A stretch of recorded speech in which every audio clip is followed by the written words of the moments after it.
The subcommittee hearing on unidentified anomalous phenomena, or UAPs, will come to order. Welcome, everyone. Without objection, the chair may declare a recess at any time. Additionally, without objection, the following members are waived onto the subcommittee for the purpose of participating in today's hearing: Mr. Burchett of Tennessee, Ms. Luna of Florida, Mr. Getz of Florida, Mr. Burleson of Missouri, Mrs. Ocasio-Cortez of New York, and Mr. Ogles of Tennessee. Without objection, so ordered. For today's subcommittee hearing, both the chair and ranking member will have 10 minutes for opening remarks. We may both be giving some of those minutes to other members of our party. I'm now going to recognize myself for 10 minutes. I'm actually going to try to get out of here in about 4, and then we'll give it to some of my friends over here. Good morning and welcome to the most exciting subcommittee in Congress this week, the Subcommittee on National Security, the Border, and Foreign Affairs, for discussion of unidentified anomalous phenomenon. I'd like to thank the brave military pilots and personnel, such as the witnesses on the panel today, for sharing their stories on how they've engaged UAPs, which has brought attention to this matter. Curiosity and speculation from all walks of life have generated interest in studying what UAPs are and what threats they may pose. I will say that when I was younger in school, I read a book, a 1966 book called Flying Saucers, Serious Business, and for a while, when I was a little bit younger, I thought it was the most important issue out there. The lack of transparency regarding UAPs, which was one of the themes of that book,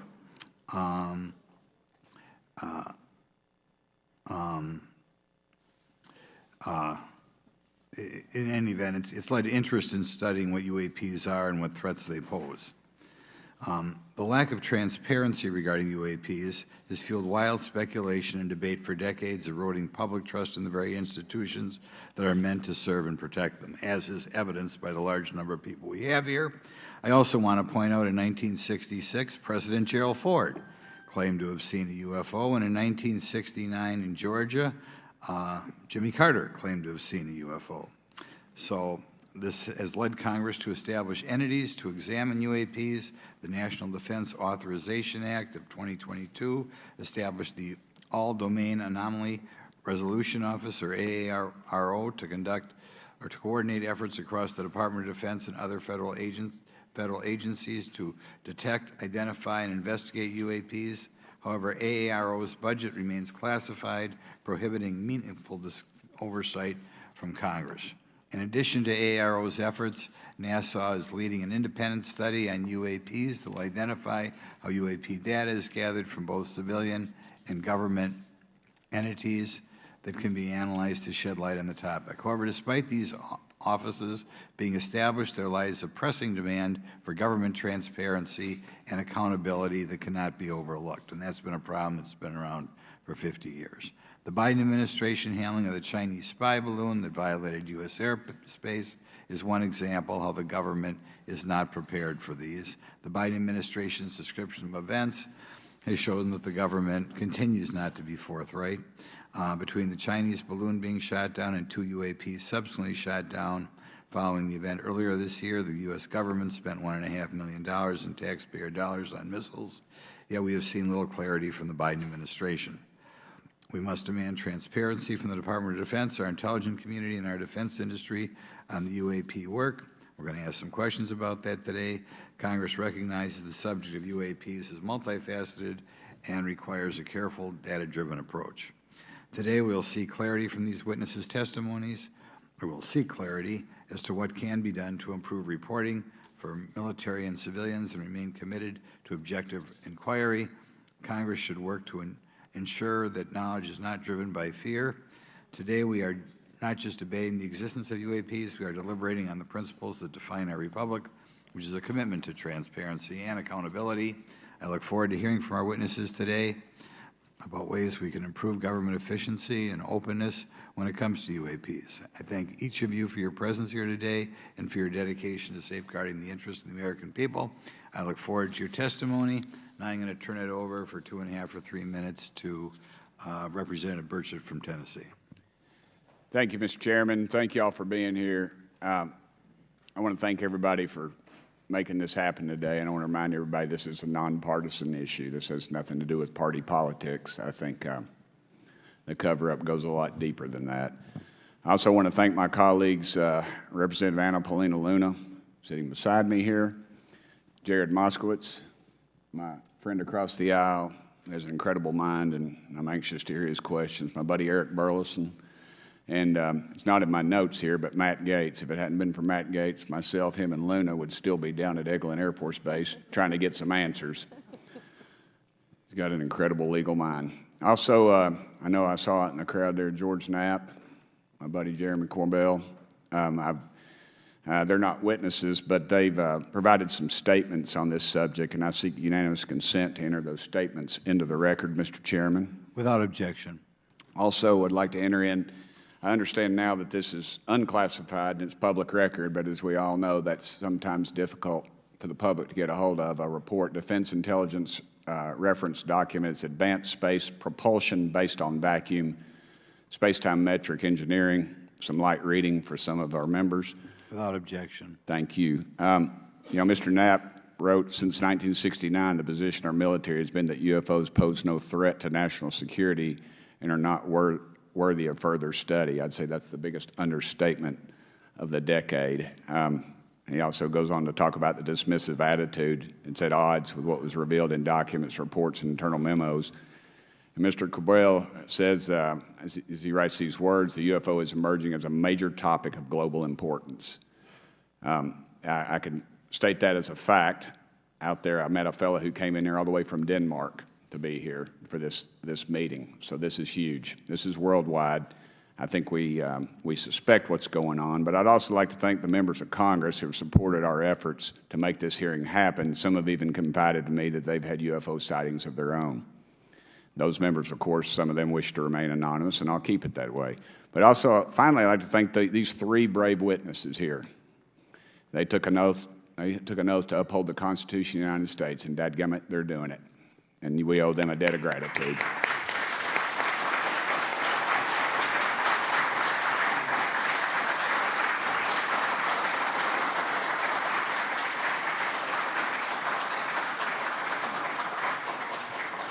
Y'all quit clapping. You're cutting in on my time. Just kidding. These folks, they've got nothing to gain from this, and I think you're going to find out that they've endured quite a few slings and arrows. We need to remember them in our prayers and their families. And I'm thankful to them for their honest testimonies. They have done interviews and appeared in documentaries like Accidental Truth to get their stories out there, and now they are all here to testify under oath for Congress. It's been so difficult to get here today. I've said, in the Baptist church, we'd say that the devil's in our way. And the devil has been in our way through this thing. We've run into roadblocks from members, from the intelligence community, the Pentagon. I proposed legislation to go in the FAA reauthorization that just said if an airline pilot has a sighting, that when he makes that report to the FAA, that it would come to Congress. But I was told that the intelligence community did not like that, and the amendment was not even heard in committee. I think it's time for this country to take back our country. We need to tell the folks at the Pentagon they work for us. Dadgummit, we don't work for them. And that's exactly the point. This is an issue of government transparency. We can't trust a government that does not trust its people. We're not bringing little green men or flying saucers into the hearing. Sorry to disappoint about half y'all. We're just going to get to the facts. We're going to uncover the cover-up, and I hope this is just the beginning of many more hearings and more people coming forward about this. And I yield back the remainder of my time. I think, is it to Representative Luna, Mr. Chairman? Or is that? Yeah, we'll call Ms. Luna for her statement. The circumstances surrounding UAPs has captivated the attention of the American people for decades, ingrained in even the minds of our nation's leaders from Jimmy Carter to Barack Obama, Hillary Clinton to Donald Trump, Marco Rubio to Chuck Schumer, John Radcliffe to National Security Council officials. Yet from Roswell, New Mexico to the coast of Jacksonville, Florida, the sightings of UAPs have rarely been explained by the people who have firsthand accounts of these situations. This is largely due to the lack of transparency by our own government and the failure of our elected leaders to make good on their promises to release explanations and footage and mountains of overclassified documents that continue to be hidden from the American people. This isn't just how I feel. In fact, the American people largely believe that the government has actively covered up the truth about UAPs. One poll in particular found that 68% of Americans believe that the government is hiding information about UAPs and not being honest about what we know about them. And from my personal experience, I believe the same thing. Another poll found that nearly half Americans believe that the federal government is doing a very bad or somewhat bad job of dealing with reports of UFO sightings. As Representative Burchett just referenced on the FAA bill that just went through, you can tell that that's exactly happening. Considering the thousands of testimonies and videos taken on people's phones and eyewitnesses' accounts made by credible witnesses such as doctors, pilots, scientists, and active duty service members, it is unacceptable to continue to gaslight Americans into thinking that this is not happening or that the potential of intelligent life forms exists other than humans. Even more alarming is the fact that these eyewitnesses are many of times service members and have no assurance that their lives will not be negatively impacted or even harmed by their experiences. In being an active duty service member working on an airfield, I've had conversations with many pilots where they were in fear of coming forward for retribution and or being taken off flight status. How do we know this? Because the government has said nothing to assure us otherwise. They have also did nothing to calm the concerns of over 20% of Americans who have reported to have seen UFOs or UAPs. We are simply told not to question the government and that the government has it under control. Today is the first hearing of its kind where we will attempt to get down to the bottom of what is actually happening with UAPs. But we will hear from people who have had personal sightings rather than Pentagon bureaucrats who have always been sent to stonewall our investigations. Just so that the press knows and the people know, we were even denied access to a classified briefing in a SCIF prior to this hearing due to the amount of hoops that we had to jump through to grant temporary clearance to witness Grush, who has knowledge of classified information. It is time to have an open-minded discussion on this topic, to hear the evidence and understand the magnitude of what this means not just for our nation, but for humanity. Thank you, Chairman. I yield back the rest of my time. Thank you very much, and I'd like to thank you and Mr. Burchett for bringing this topic to my attention. Now we'll recognize National Security Subcommittee Ranking Member Garcia for 10 minutes. Well, thank you, Mr. Chairman, and I want to thank first our witnesses for joining us today. I want to begin by thanking you all for your service to our country and for sharing your voices today and your courage to be here as well. To Mr. Graves, particularly grateful to you to spend some time that we had for you to share with candor some of your experiences, so I appreciate that as well. I do want to thank all the members of our subcommittee today and also those that are here and have waved on for their incredible interest in this issue, particularly to Congressman Burchett. I know that your leadership has brought us to this place today, and I want to thank you for that, as well as everyone else that's been engaged in this work. I also want to thank the oversight staff, who I know has been working very hard to ensure that today's hearing is serious, that it's transparent, and that it also provides appropriate answers, as our oversight body always demands. Now, it's really important that we're here in a bipartisan way to have this conversation, which really, to the heart of it, is about national security and key to the subcommittee's core purpose. This is the subcommittee on national security of the Oversight Committee. Now, our witnesses will testify today that UAPs have posed a serious safety threat, and we must understand this. More broadly, we're dealing with real questions that get to the heart of our faith in government. Faith in our institutions, as we all know, is at an all-time low. Partisanship and alternative facts make it too easy to doubt narrative or our institutions. But this hearing will offer the public unique perspectives, building on years of reporting by both federal agencies and the independent media. Now, some of the earliest reporting on this issue was a groundbreaking 2017 New York Times report, which revealed research, as we know now, on unidentified anomalous phenomena, or as many call UFOs, by the Defense Intelligence Agency. Mr. Graves and Commander Favor's experiences with UAPs have also been documented by the public, not just by the New York Times, but CNN and many other national news outlets. Now, the Office of the Director of National Intelligence has published public reports documenting UAPs, and on June 9th, 2022, NASA announced that the agency is commissioning a study to, of course, examine unidentified anomalous phenomena. Now, the sheer number of reports, whistleblowers, and stories of unidentified anomalous phenomena should raise real questions and warrant investigation and oversight, and that's why we are here today. Now, pilots have reported encounters for years. Now, because of the stigma around reporting these incidents, we still don't have a complete picture of actually what's going on, particularly as our witnesses will testify on the civilian side, and that is a real problem that we have today in the country. Now, it's very important that we show that Democrats and Republicans in Congress can come together in a bipartisan way to cut through misinformation and to look at the facts in a serious and thoughtful manner. If we are to advance oversight and public disclosure, we must also gain the broad support of the public. We will succeed getting facts out to the public faster if there is a broad public support as part of the process. Now, I understand fully the Department of Defense is hesitant to share information that could also undermine our national security by revealing information on the capabilities of our own aircraft, our sensors, and other sensitive material. At the same time, many people believe that we're withholding information from them, and that is dangerous also. I believe in openness and transparency. That is also the role of Congress, and I want to trust that the American people will be able to weigh the evidence and make up their own minds. Now, we have incidents where sensors, sometimes even multiple types of sensors, detect things that we cannot explain. UAPs, whatever they may be, may pose a serious threat to our military or civilian aircraft, and that must be understood. Now, my career and training as a longtime and career educator and teacher and researcher tell me that we should never rule anything out. We know that our space, of course, is vast and undiscovered.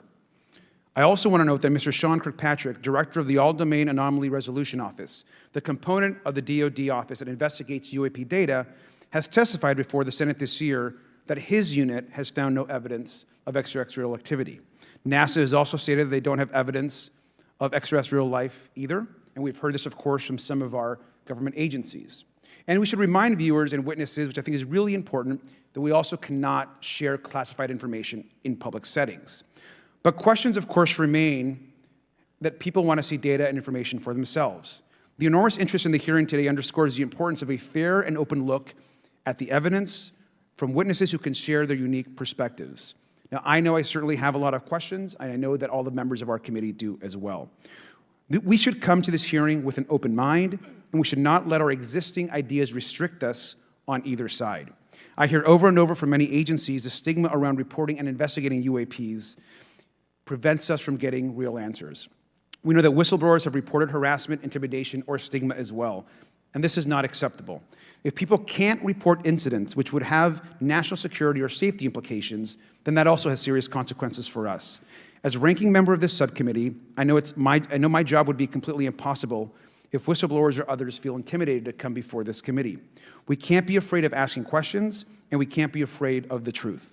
I'm proud to say that this hearing builds upon bipartisan work by members of the House and Senate dating many years back, which has sought to increase awareness within the Department of Defense and to mandate more of Congress of UAPs. We know the Senate is taking up an amendment to their defense authorization bill, which will create a commission with broad declassification authority, and we should all agree that that is an important step. Members of both parties and senior officials in multiple administrations have taken an interest in this issue, and we're proud to carry and build that confidence in the American people. This hearing will also not be the end of this discussion, but a new chapter and start to years and years of work that many folks, both in the public and within government, have been working on. We should encourage more reporting, not less, on UAPs. The more we understand, the safer we will be. We will hear testimony from witnesses today with a long record of service to the American people and with subject matter expertise. Our witnesses have a unique opportunity to share their perspective, insights, and their experiences with the American people.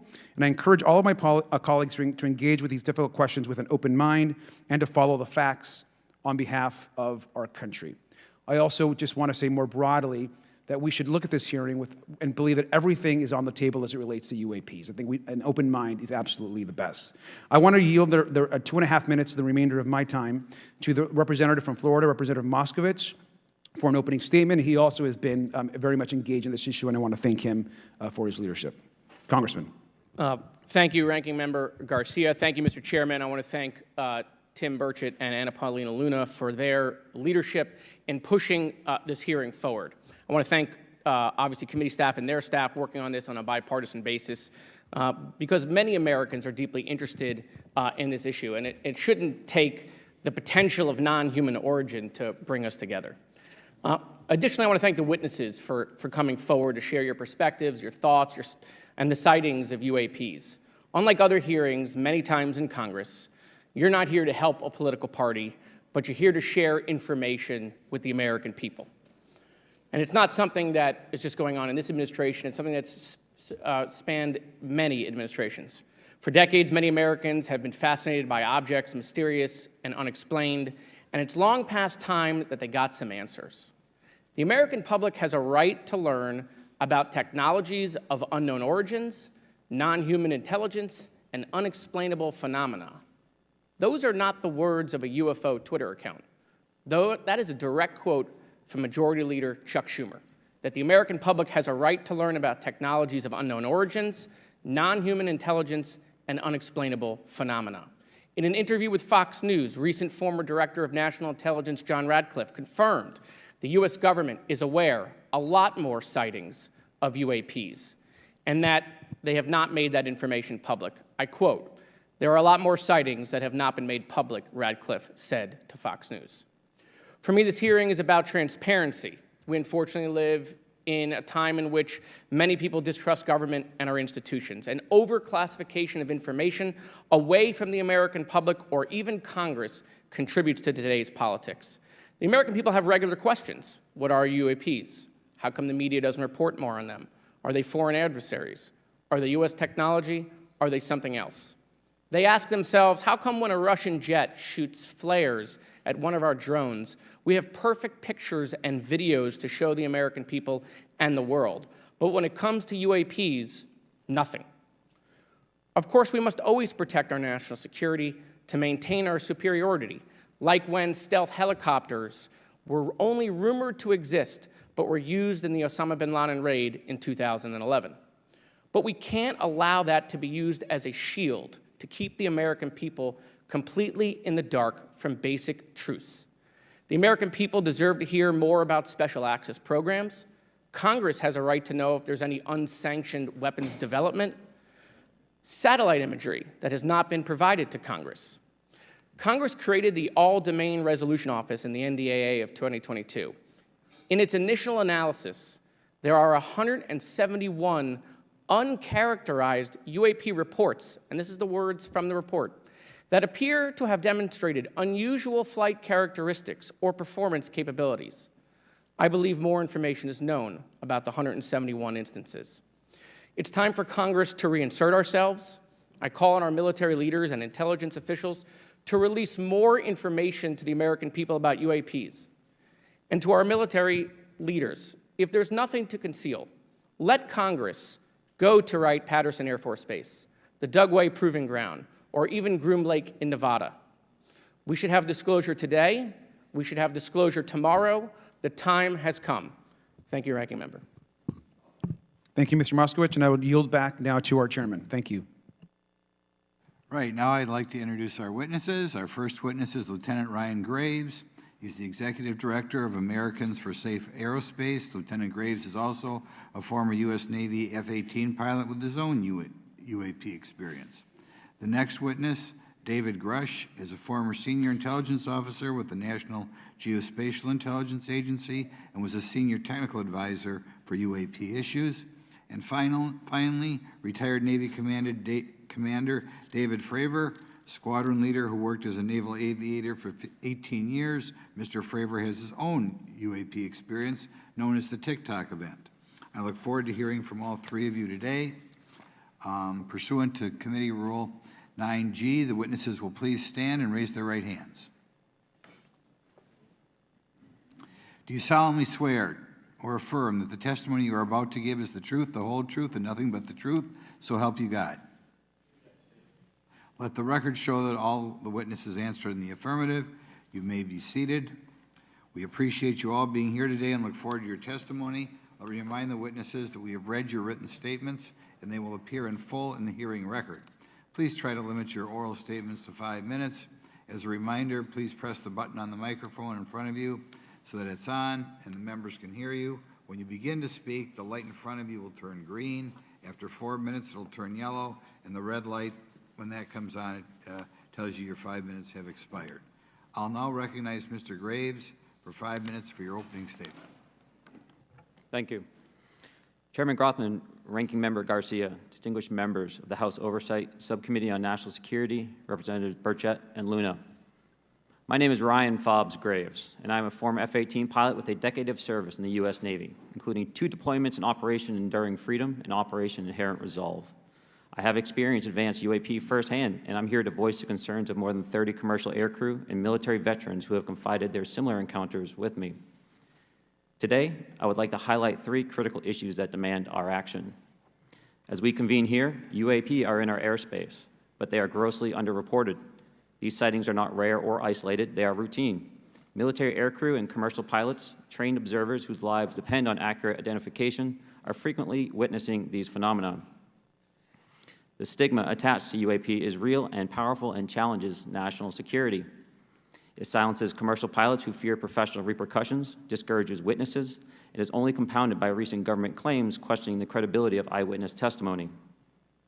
Parts of our government are aware of more about UAP than they let on, but excessive classification practices keep crucial information hidden.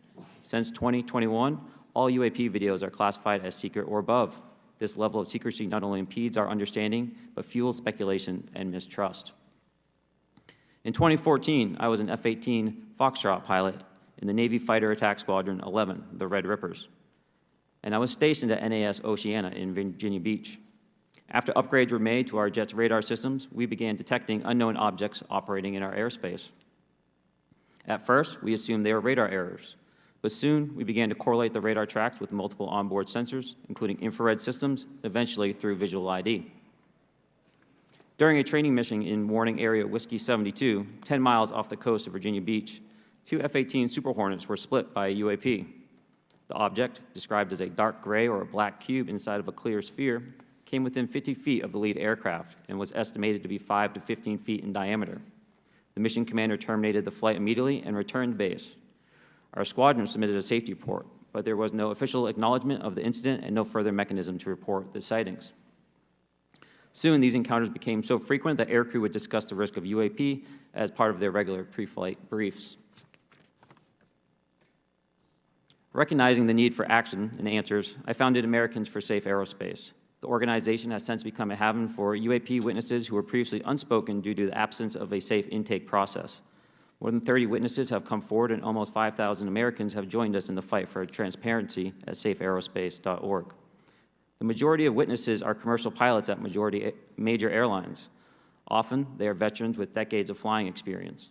Pilots are reporting UAP at altitudes that appear above them at 40,000 feet, potentially in low Earth orbit or in the gray zone below the Kármán line, making inexplainable maneuvers like right-hand turns and retrograde orbits or J-hooks. Sometimes these reports are reoccurring, with numerous recent sightings north of Hawaii and in the North Atlantic. Other veterans are also coming forward to us regarding UAP encounters in our airspace and oceans. The most compelling involve observations of UAP by multiple witnesses and sensor systems. I believe these accounts are only scratching the surface, and more will share their experiences once it is safe to do so. In closing, I recognize the skepticism surrounding this topic. If everyone could see the sensor and video data I witnessed, our national conversation would change. I urge us to put aside stigma and address the security and safety issue this topic represents. If UAP are foreign drones, it is an urgent national security problem. If it is something else, it is an issue for science. In either case, unidentified objects are concerned for flight safety. The American people deserve to know what is happening in our skies. It is long overdue. Thank you. Mr. Grush? Mr. Chairman, ranking members and congressmen, thank you. I'm happy to be here. This is an important issue, and I'm grateful for your time. My name is David Charles Grush. I was an intelligence officer for 14 years, both in the U.S. Air Force, both active duty, Air National Guard, and Reserve, at the rank of major, and most recently from 2021 to 2023, at the National Geospatial Intelligence Agency, NGA, at the GS-15 civilian level, which is the military equivalent of a full bird colonel. I was my agency's co-lead in unidentified anomalous phenomena and transmedium object analysis, as well as reporting to the UAP task force, UAPTF, and eventually, once it was established, the All Domain Anomaly Resolution Office, AARO. I became a whistleblower through a PPD 19 urgent concern filing in May 2022 with the Intelligence Community Inspector General. Following concerning reports from multiple esteemed and credentialed current and former military and intelligence community individuals that the U.S. government is operating with secrecy above congressional oversight with regards to UAPs. My testimony is based on information I've been given by individuals with a long-standing track record of legitimacy and service to this country, many of whom also have shared compelling evidence in the form of photography, official documentation, and classified oral testimony to myself and my various colleagues. I have taken every step I can to corroborate this evidence over a period of 4 years while I was with the UAP Task Force and do my due diligence on the individual sharing it. This is because of these steps, I believe strongly in the importance of bringing this information before you. I am driven by a commitment of both to truth and transparency, rooted in our inherent duty to uphold the United States Constitution and protect the American people. I'm asking Congress to hold our government to this standard and thoroughly investigate these claims. But as I stand here under oath now, I am speaking to the facts as I've been told them. In the U.S. Air Force, in my National Reconnaissance Office, NRO, reservist capacity, I was a member of the UAP Task Force from 2019 to 2021. I served at the NRO Operations Center on the Director's Briefing Staff, which included the coordination of the Presidential Daily Brief and supporting variety of contingency operations, which I was the Reserve Intelligence Division Chief backup. In 2019, the UAP Task Force Director asked me to identify all special access programs and controlled access programs, also known as SAPs and CAPs, we needed to satisfy our congressionally mandated mission, and we were direct report at the time to the DepSecDef. At the time, due to my extensive executive level intelligence support duties, I was cleared to literally all relevant compartments and in a position of extreme trust, both in my military and civilian capacities. I was informed in the course of my official duties of a multi-decade UAP crash retrieval and reverse engineering program, to which I was denied access to those additional read-ons when I requested it. I made the decision, based on the data I collected, to report this information to my superiors and multiple inspectors general, and in effect becoming a whistleblower. As you know, I've suffered retaliation for my decision, but I am hopeful that my actions will ultimately lead to a positive outcome of increased transparency. Thank you, and I'm happy to answer your questions. Thank you. Commander Fravor? Thank you. Thank you, Mr. Chairman, Congressmen, Congresswomen. I want to first thank you for the invitation to speak to the committee on the UAP topic that has been in the news for the past 6 years and seems to be continuing to gain momentum. As you know, my name is David Fravor. I'm a retired commander in the United States Navy. In 2004, I was a commanding officer of Strike Fighter Squadron 41, the world-famous Black Aces. We were attached to Carrier Wing 11, stationed on board the USS Nimitz, and had begun a 2-month workup cycle off the coast of California. On this day, we were scheduled for a 2v2 air-to-air training with the USS Princeton as our control. When we launched off Nimitz, my wingman was joining up. We were told that the training was going to be suspended and we were going to proceed with real-world tasking. As we proceeded to the west, the air controller was counting down the range to an object that we were going to, and we were unaware of what we were going to see when we arrived. The controller had told us that these objects had been observed for over 2 weeks, coming down from over 80,000 feet, rapidly descending to 20,000 feet, hanging out for hours, and then going straight back up. For those who don't realize, above 80,000 feet is space. We arrived at the location at approximately 20,000 feet, and the controller called merge plot, which means that our radar blip was now in the same resolution cell as the contact. As we looked around, we noticed that we saw some whitewater off our right side. It's important to note that the weather on this day was as close to perfect as you could ask for off the coast of San Diego. Clear skies, light winds, calm seas, no whitecaps from waves. So the whitewater stood out in a large blue ocean. All 4 of us, because we were in F-18Fs, so we had pilots and Wizzo in the back seat, looked down saw a white tic-tac object with a longitudinal axis pointing north-south and moving very abruptly over the water. like a ping pong ball. There were no rotors, no rotor wash, or any sign of visible control surfaces like wings. As we started clockwise towards the object, my Wizzo and I decided to go down and take a closer look with the other aircraft staying in high cover to observe both us and the Tic Tac. We proceeded around the circle about 90 degrees from the start of our descent, and the object suddenly shifted its longitudinal axis, aligned it with my aircraft, and began to climb. We continued down another 270 degrees, nose low, where the Tic Tac, or we considered 270 degrees to where, and we went nose low to where the Tic Tac would have been. Our altitude at this point was about 15,000 feet, and the Tic Tac was about 12,000. As we pulled nose onto the object, within about a half mile of it, it rapidly accelerated in front of us and disappeared. Our wingmen, roughly 8,000 feet above us, lost contact also. We immediately turned back to see where the whitewater was at, and it was gone also. So as we started to turn back towards the east, the controller came up and said, "Sir, you're not going to believe this, but that thing is at your cap point roughly 60 miles away in less than a minute." You can calculate the speed. We returned to Nimitz. We were taking off our gear. We were talking to one of my crews that was getting ready to launch. We mentioned it to them, and they went out and luckily got the video that you see, that 90-second video. What you don't see is the radar tape that was never released, and we don't know where it's at, of the active jamming that the object put on an APG-73 radar, and I can get into modes later if you're interested. What is shocking to us is that the incident was never investigated. None of my crew were ever questioned. Tapes were never taken, and after a couple days, it turned into a great story with friends. It wasn't until 2009 till Jay Stratton had contacted me to investigate. Unbeknownst to all, he was part of the ATIP program in the Pentagon led by Lou Elizondo. And there was an unofficial official report that came out that's now on the internet.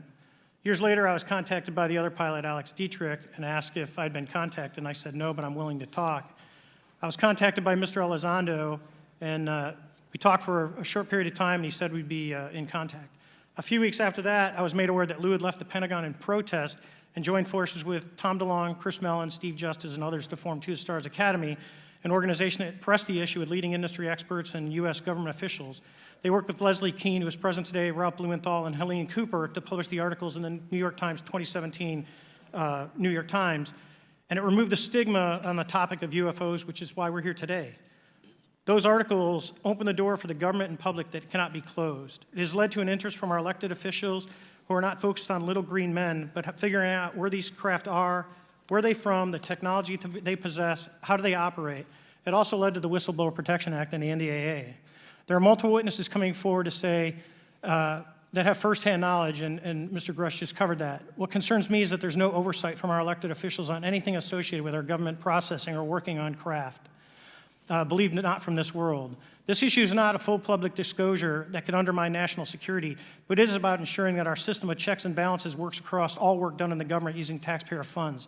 Relative to government programs, even unacknowledged WAVE programs have some level of oversight by the appropriate committee members in the House and Senate, and this work that is said to be occurring from whistleblower testimonies should not be exempt. In closing, I would like to say that the Tic Tac object we engaged in 2004 was far superior to anything that we had on time, have today, or are looking to develop in the next 10 years. If we in fact have programs that possess this technology, it needs to have oversight from those people that the citizens of this great country elected in office to represent what is best for the United States and best for the citizens. I thank you for your time. Thank you very much. Thank you very much. I know it's very difficult for all of you, all you've done in the past to try to illuminate this issue. Call on myself first for some questions. I'm going to start with Mr. Graves. Are pilots that you interact with as part of your organization, do you feel adequately trained and briefed on how to handle encounters with UAPs? No. Right now, military witnesses to UAP have limited options for reporting UAP, but more concerning is that commercial aviation sector has not adapted to the lessons that the military has implemented. The military and Department of Defense has stated that UAP represent a critical aviation safety risk. We have not seen that same language being used in the commercial markets. They are not acknowledging this risk. Okay. What steps do you think you have to be taken to improve a pilot's UAP reporting, be it military or commercial? Right now, we need a system where pilots can report without fear of losing their jobs. There is a fear that the stigma associated with this topic is going to lead to professional repercussions, either through management or perhaps through their yearly physical check. So having a secure system, reducing the stigma, and making this information available through the public is going to reduce the concerns that aircrew have. Could you just give me a little idea of the degree to which reports in the past are not made public right now? Well, I don't think there has been a proper reporting system to gather those reports and thus not report them. So to answer your question, I think there is a dearth of data due to the fact that the reporting has been limited up to this time. Could you tell me why you believe it's, kind of to play the devil's advocate, a reason why some of this stuff should not be available to the public? There's certainly some national security concerns when we use our advanced sensors and our tactical jets to be able to identify these objects. However, there's no reason that the objects themselves would be classified. I would be curious to see how the security classification guideline actually spells out the different nuances of how this topic is classified from the perspective of UAP, not national security. I'll give you a follow-up on that. Assuming that there are reasons why not all this should be made public, this has been around for a long period of time. Can any of the three of you think of any reason why anything related to UAPs, say 15 years and back, should not be immediately made public?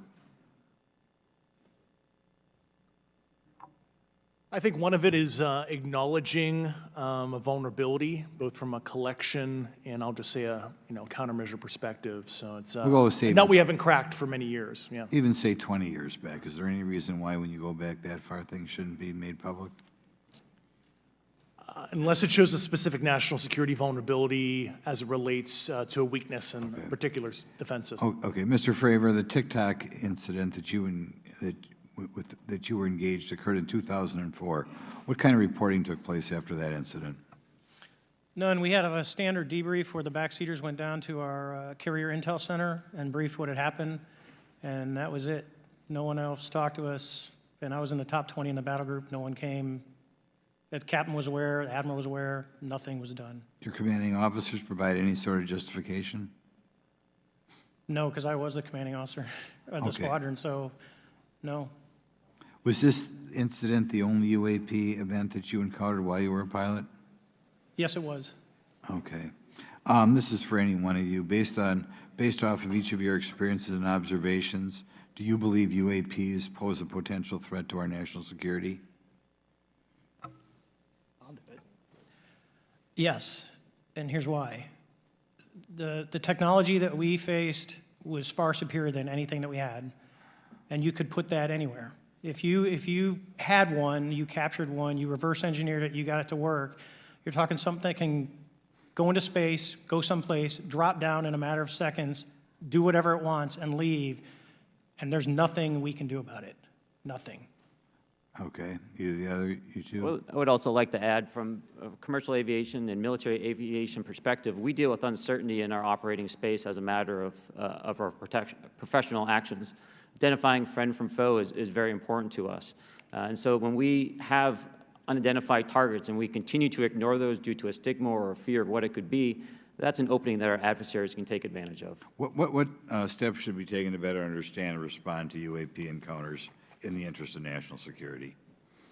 There needs to be a location where this information is centralized for processing, and there needs to be a two-way communication loop so the operators on the front end have a feedback and can get best practices on how to process information, what to do, and to ensure that their reporting is being listened to. Right now, there is not a lot of back and forth. Mr. Grush, in your complaint to the Intelligence Community Inspector General, you claim that you believe information is being hidden. What kind of information do you think was hidden, and do you think it should remain hidden? Yes, I can speak to that very briefly in an unclassified manner. As you know, the preponderance of my complaint was classified to the intelligence communities.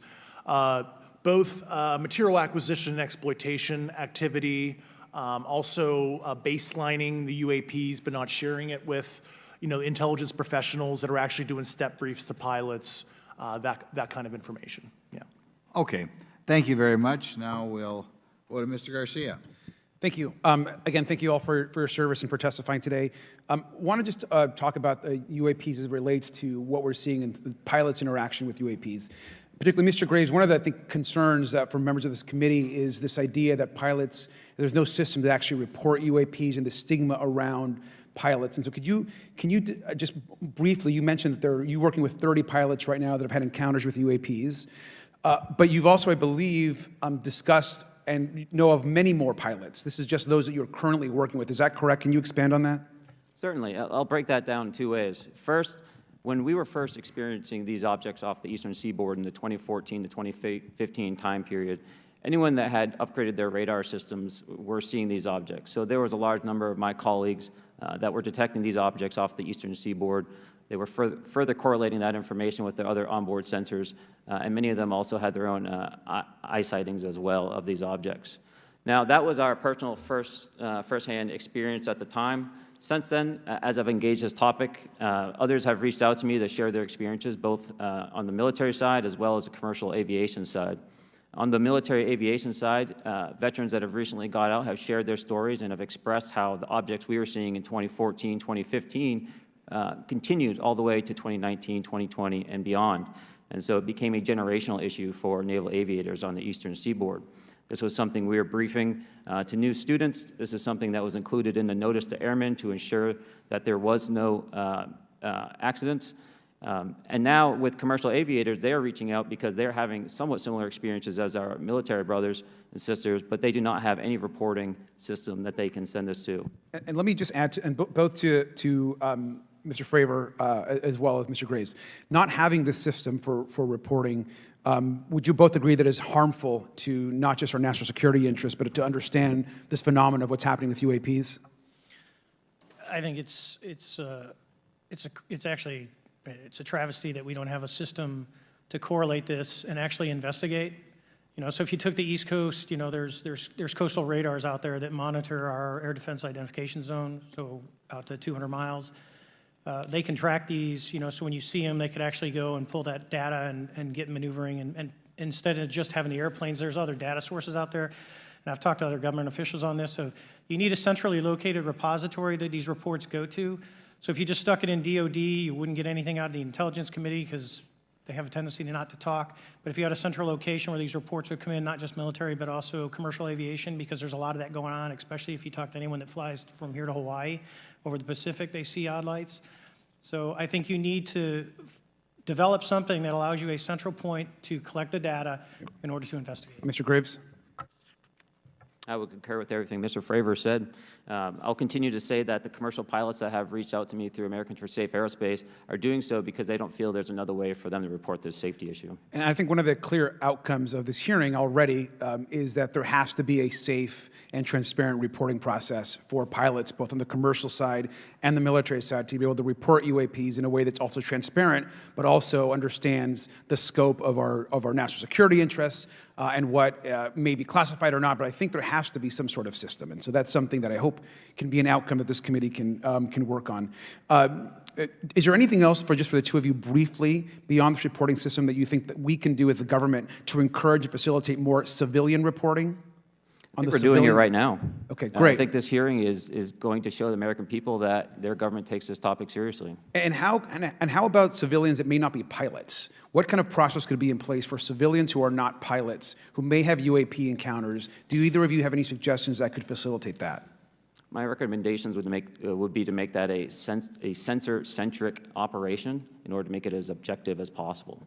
Okay. Sir, Mr. Fravor? No, I agree with Mr. Graves on that. Okay. Just briefly, I also just want to note, particularly for the two pilots, and I have a question for Mr. Grush. One of the things that I found fascinating in our discussion, Mr. Graves, last night as well, is that you both described UAPs and formations and the way they are observed in space or in our air, and the way that they move is essentially ways in which current technology or aircraft that we know of are unable to actually function or move. And so will you just, for the public record, again, once again, briefly just either describe or note that aircraft that are being witnessed, particularly by the 30 folks that you're working with, are essentially outside the scope of anything that we know of today and the technology we have today. Mr. Graves, Mr. Fravor? Yes, the objects that are being seen by commercial pilots are performing maneuvers that are unexplainable due to our current understanding of our technology and our capabilities as a country, and that applies for the military as well. Mr. Fravor? Yeah, I concur with that. We have nothing that can stop in midair and go the other direction, nor do we have anything that can, like in our situation, come down from space, hang out for 3 hours, and go back up. Thank you. My last question, and sometimes I know that you have also said some of these answers in the past, but we're trying to get them on the public record as well, which is really important. Mr. Grush, finally, do you believe that our government is in possession of UAPs? Absolutely, based on interviewing over 40 witnesses over 4 years. And where? I know the exact locations, and those locations were provided to the Inspector General and some of which to the intelligence committees. I actually had the people with the firsthand knowledge provide a protected disclosure to the Inspector General. Thank you. And Mr. Chairman, I would just say that I think that these questions are important questions, and I look forward to being involved in the process to get those answered. I know there'll be a lot of questions from other committee members, so I yield back. Thank you. We'll go to Mr. Burchett himself. Thank you, Mr. Chairman. Thank you, Mr. Garcia. I would like to have you on my legislation to do just that on the reporting, and we'll get together on that. Maybe you can be my co-sponsor on that. That'd be really cool. Thank you for those great questions. Mr. Graves, again, I'd like to know, how do you know that these were not our aircraft? Some of the behaviors that we saw in a working area, we would see these objects being at 0.0 Mach, that's 0 airspeed, over certain pieces of the ground. So what that means, just like a river, if you throw a bobber in, it's going to float downstream. These objects were staying completely stationary in Category 4 hurricane winds. These same objects would then accelerate to supersonic speeds, 1.1, 1.2 Mach, and they would do so in very erratic and quick behaviors that I don't have an explanation for. Okay. Have you spoken to commercial and military pilots that have seen these off of our East Coast? I have. Okay.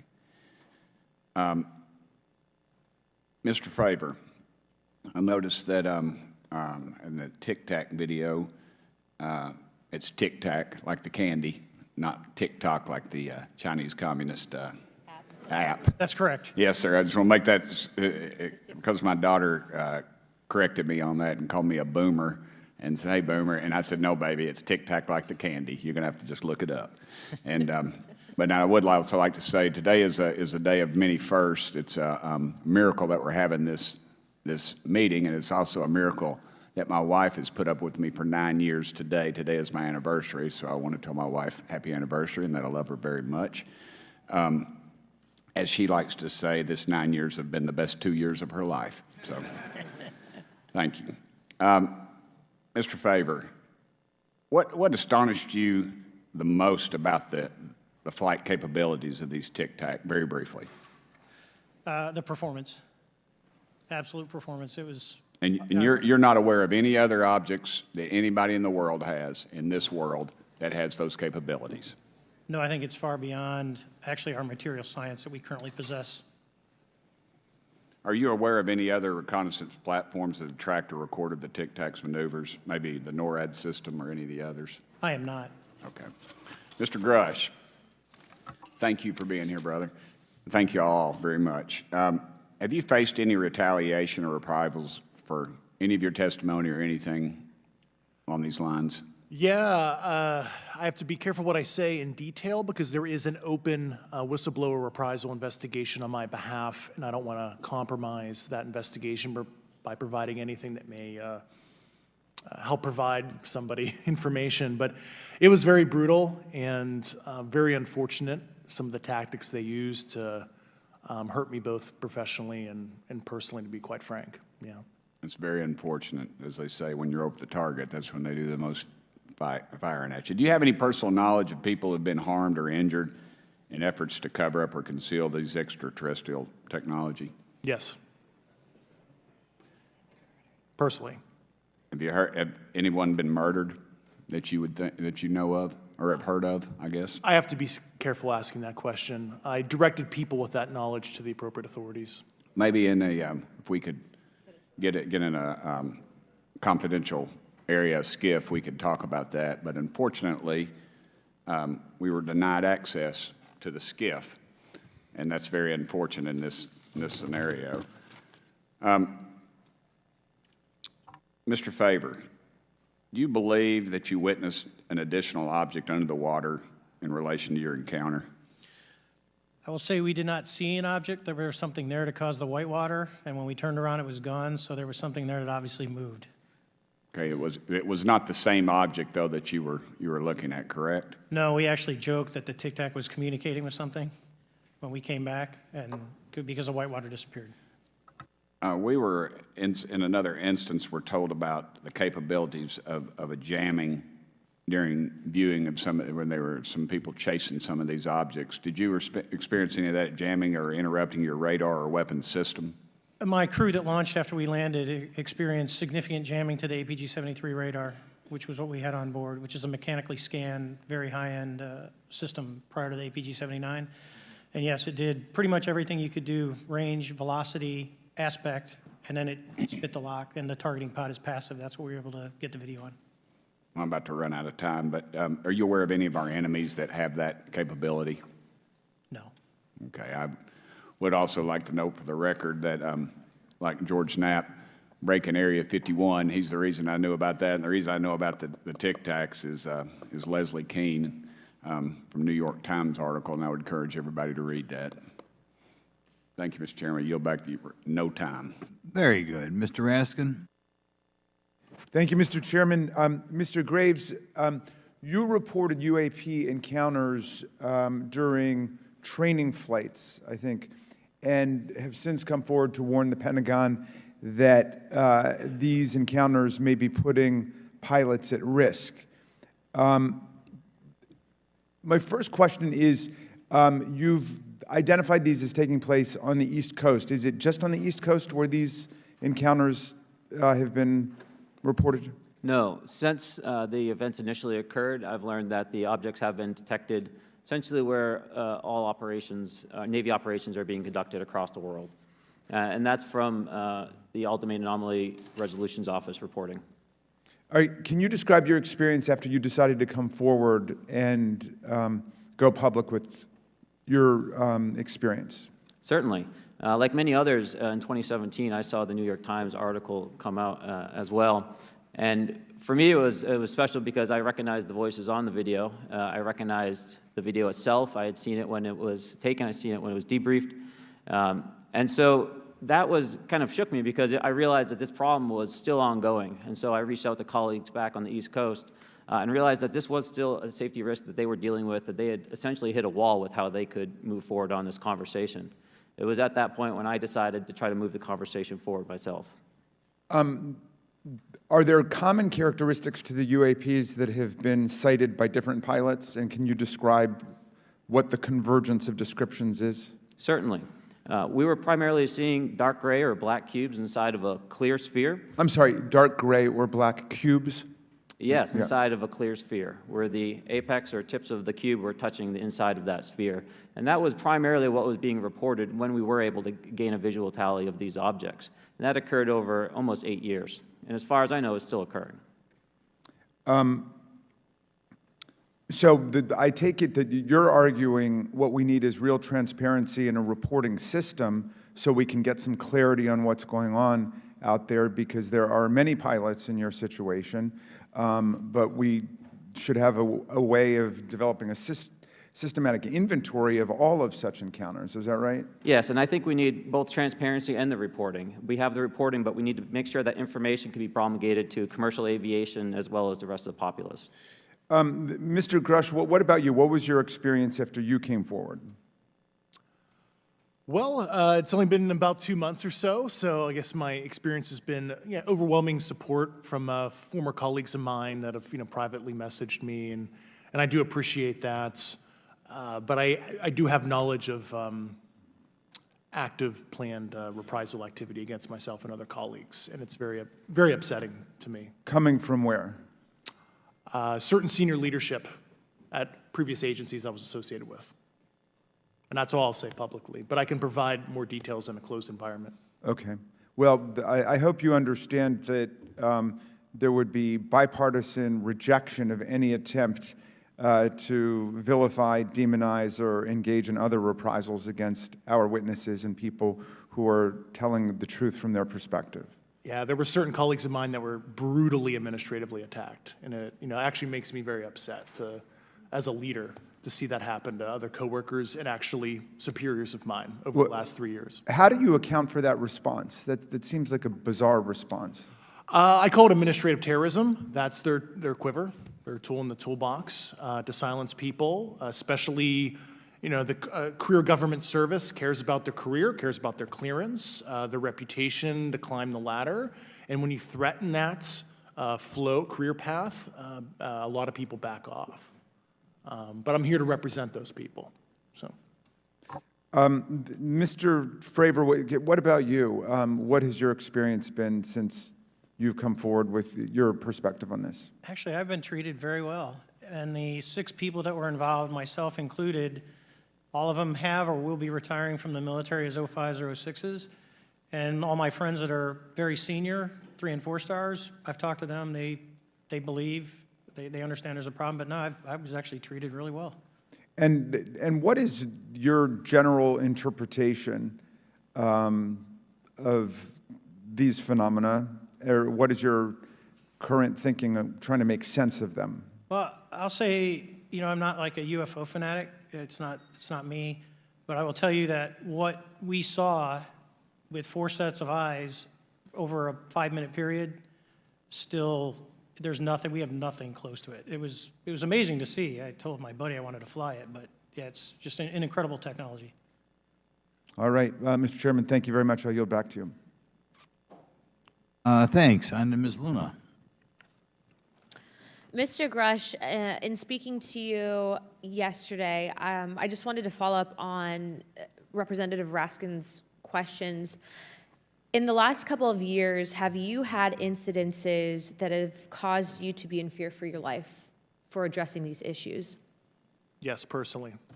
Okay. Yeah. I just want everyone to note that he's coming forward in fear of his life. To put in perspective, if they were really not scared about this information coming out, why would someone be intimidated like that?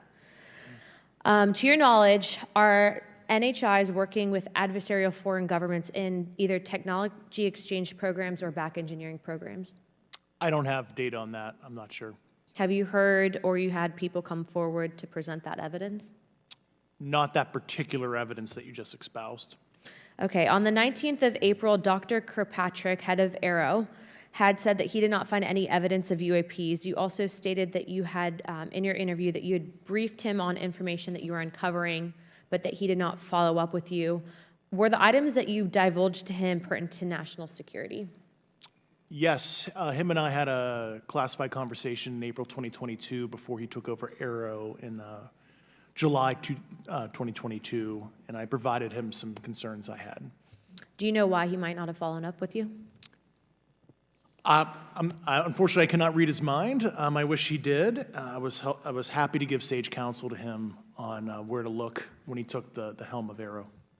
Okay, and then my last question for you before I move to Mr. Graves is you received prior approval from the Defense Department to speak on certain issues, correct? Correct, through DOPSR, DoD Pre-Publication and Security Review, and I just want to remind the public, they're just looking from a security perspective. These are my own personal views and opinions, not the department's. Okay, I'm asking that though mainly because I think that there are many people that would like to discredit you, so it does bring a certain amount of credibility to your testimony. I'm required by law to do that as a former intelligence officer, or I go to jail for revealing classified information. Yeah, we don't want you to go to jail. My next question would actually be for Mr. Graves. Can you please explain to me in detail the event that occurred at Vandenberg Air Force Base? Certainly.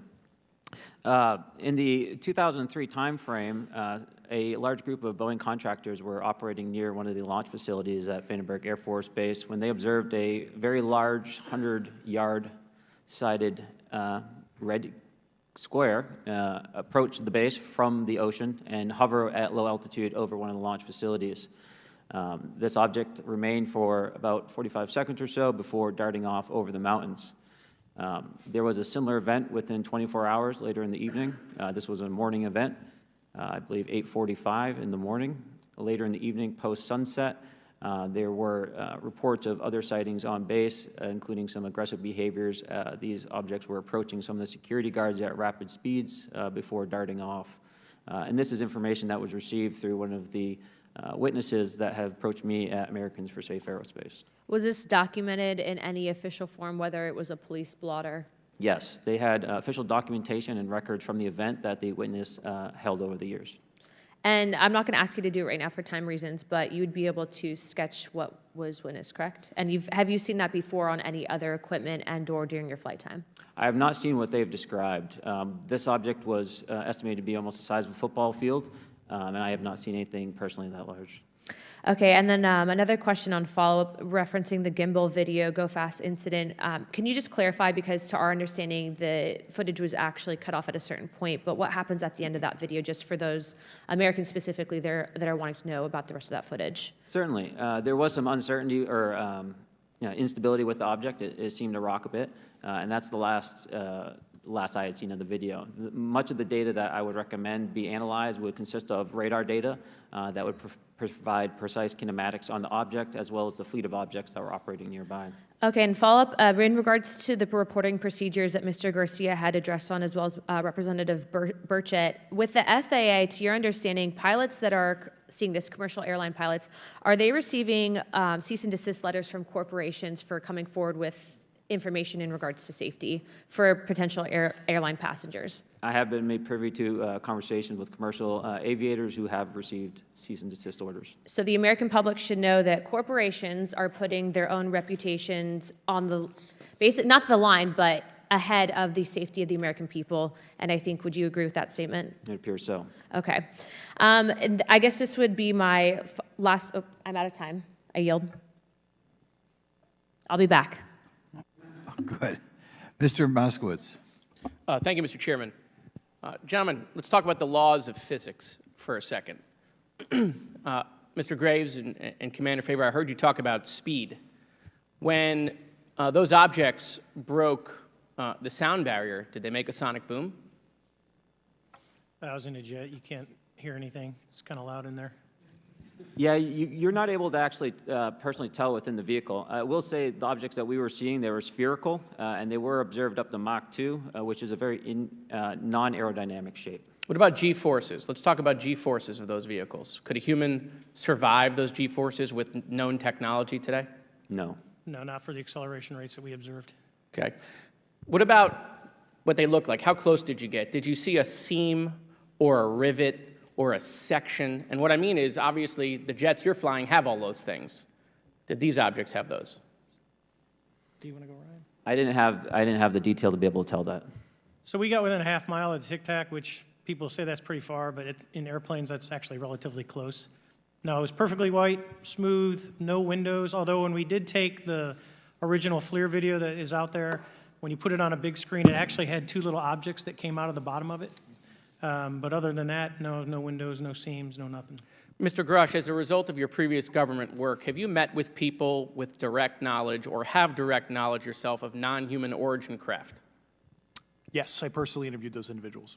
Mr. Grush, as a result of your previous government work, have you met with people with direct knowledge or have direct knowledge yourself about ATs, advanced technologies that the U.S. government has? Based on conventional advanced tech, I was briefed to the preponderance of the Defense Department's both space and aerospace compartmented programs, yeah.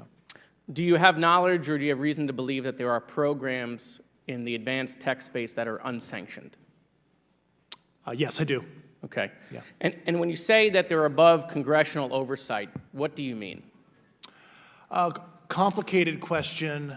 So there's, some, I would call it abuse here. So congressional oversight of conventional special access programs, so I'll use Title 10, so DOD as an example, right? So 10 U.S. Code Section 119 discusses congressional oversight of SAPs, discusses the DepSecDef's ability to waive congressional reporting. However, the Gang of Eight is at least supposed to be notified if a waived or waive-bigoted unacknowledged SAP is created, and that's public law. Well, so that how does, I don't want to cut you off, but Yeah. how does a program like that get funded? I will give you generalities. I can get very specific in a closed session, but misappropriation of funds and Does that mean self-fund.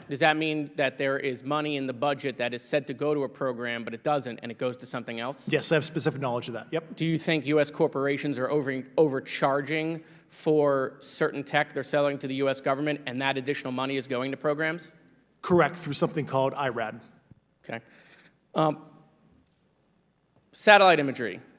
Let's talk about satellite imagery. We have satellites all over the place, some that we're aware of and many that we're not aware of, right? We're taking pictures of everything at every point and second.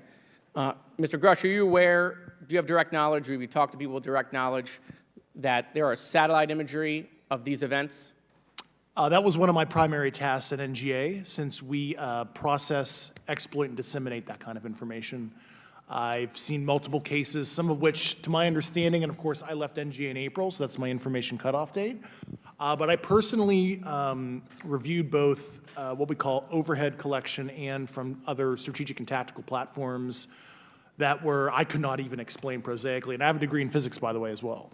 And I am aware that you guys have not seen these reports, unfortunately. And I don't know why. Do you have direct knowledge, or you had spoken to people with direct knowledge that this imagery applies to crash sites, crash imagery? I can't discuss that in an open session. Okay. Do you have any information that the U.S. government is involved in a disinformation campaign to deny the existence of certain UAPs? I can't go beyond what I've already stated publicly in my News Nation interview because it touches other sensitivities. Okay. I'll yield the balance of my time back. Thank you, Mr. Chairman.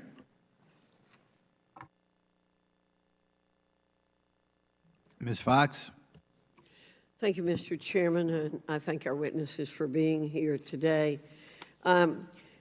Garouche, in your sworn testimony, you state that the United States government has retrieved supposedly extraterrestrial spacecraft and other UAP-related artifacts. You go so far as to state that the U.S. is in possession of, quote, non-human spacecraft, end quote, and that some of these artifacts have circulated with defense contractors. Several other former military and intelligence officials have come forward with similar allegations, albeit in non-public settings. However, Dr. Sean Kirkpatrick, the director of AARO, previously testified before Congress that there has been, and I quote, no credible evidence thus far of extraterrestrial activity or of, quote, off-world technology brought to the attention of the office. To your knowledge, is that statement correct? It's not accurate. I believe Dr. Kirkpatrick mentioned he had about 30 individuals that have come to AARO thus far. A few of those individuals have also come to AARO that I also interviewed, Okay. and I know what they provided Dr. Kirkpatrick and their team. Okay. I was able to evaluate Okay, that information. I need to go on. Sure. But my understanding that his statement is accurate, came from a direct quote. And this contradiction is a perfect example of why we need to inject transparency into our government. And for another example, look no further than the pitiful response to the Chinese spy balloon debacle earlier this year. You may remember the mass confusion that ensued when the balloon was first spotted over Montana, 4 days after it first entered U.S. airspace over Alaska. The Biden administration's initial inability to address the object grew into a continuous series of embarrassments. After news of the balloon reached the mainstream media, we were assured that the balloon posed no threat to our security. However, after the balloon was allowed to transit the entire continental United States, fighter jets were scrambled off the coast of South Carolina to shoot it down. This flip-flopping and obfuscation caused needless confusion, fear, and panic across the country. It's my hope, Mr. Chairman, that this sort of confusion will not be repeated. We should investigate the extent to which elements of our government possess or do not possess information that is of critical value to the American people. We owe it to the citizens of this nation to make sure that our government is transparent and accountable. We must make sure that our government provides answers, and Congress must do its duty to solicit those answers. With that, Mr. Chairman, I yield back. Yeah, Mr. Frost. Thank you, Mr. Chairman. In 2022, NASA announced that it was commissioning an independent study team to examine UAPs. The NASA team is comprised of scientists across different fields, as well as former astronauts and pilots. In May, the independent study team held its first public meeting, which included the perspectives from NASA senior leaders, as well as perspectives from the Department of Defense and intelligence agencies. The NASA study team is also expected to release its first report pretty soon, and I think it's safe to say that we all eagerly await its results. Mr. Graves, how might NASA's research influence the commercial industry regarding safety in UAP? I think NASA has a big role to play as far as commercial aviation safety, and it's one of their original charges as an organization. One of the recommendations that have been put forward is to utilize their existing aviation safety reporting system to serve as a short-term fill and trusted platform for pilots that want to report on UAP. It also has built-in analytics capability and is funded by Congress. Gotcha. And also, Mr. Graves, are there any other industries that may be influenced by the NASA research on UAPs? And if so, how so? Well, I think there is a large swath of commercial capabilities that could be brought to bear on this topic, from space-based or ground-based sensor systems that are available open source or through commercial marketplaces. And I think NASA's work, as they work to identify and highlight specific parameters that can be found, we can take that information and promulgate this through the public sector so that we can have a more open conversation about what we're seeing. You know, in 2020, the Department of Defense released several videos of UAPs, including Mr. Freyer's experience, U.S. Navy pilots that recorded footage. In 2021, the Office of the Director of National Intelligence released a preliminary report on UAP events. NASA Administrator Bill Nelson stated that NASA would begin to investigate these events. In fact, I sit on Science, Space, and Technology Committee, and when we were doing a hearing with the NASA Administrator Bill Nelson, I asked, you know, why NASA needed to be fully funded, and there were many great reasons, but one of them was actually had to do with UAPs. He actually mentioned, you know, is there life out there? I don't know. And so either way, these actions ultimately led NASA to assemble the independent study team that I mentioned earlier. Also in 2021, Harvard University stood up the Galileo project to research and examine the origins of UAP. So it seems like both, you know, from NASA and in the higher education community, because of the work that y'all have done and people standing up, you know, I think we're seeing some of that stigma slowly going away. Mr. Freyer, do you believe that military pilots feeling empowered to share their UAP experiences has directly impacted the scientific community's research goals on this topic? I would say yes. I would say that, you know, starting in 2017, when it actually came out, it took that stigma away. I mean, I've talked to multiple senators who said prior to that, if you'd have mentioned UAP, you'd have been laughed off the hill. And now we're sitting here today for a public testimony on what's actually going on. You know, I'm hoping that this curve will be more of an exponential and we'll get more and more transparent to the level that we can. Yeah, I mean, it's important. I couldn't imagine, you know, I'm not a pilot, but I used to fly gliders in Civil Air Patrol. Huh? Yeah, Pilot? I mean, you know. And so either way, I mean, I couldn't imagine, you know, being in the glider and seeing something and then not feeling like I had the agency to talk about it. Mr. Graves, can you discuss the importance of seeking scientists to sit on your advisory board? Absolutely. I think ultimately this is going to be a scientific problem. And not only that, it's also an engineering problem. I've been working with the American Institute of Aeronautics and Astronautics to help them stand up a UAP integration committee to help integrate their engineering prowess into this problem.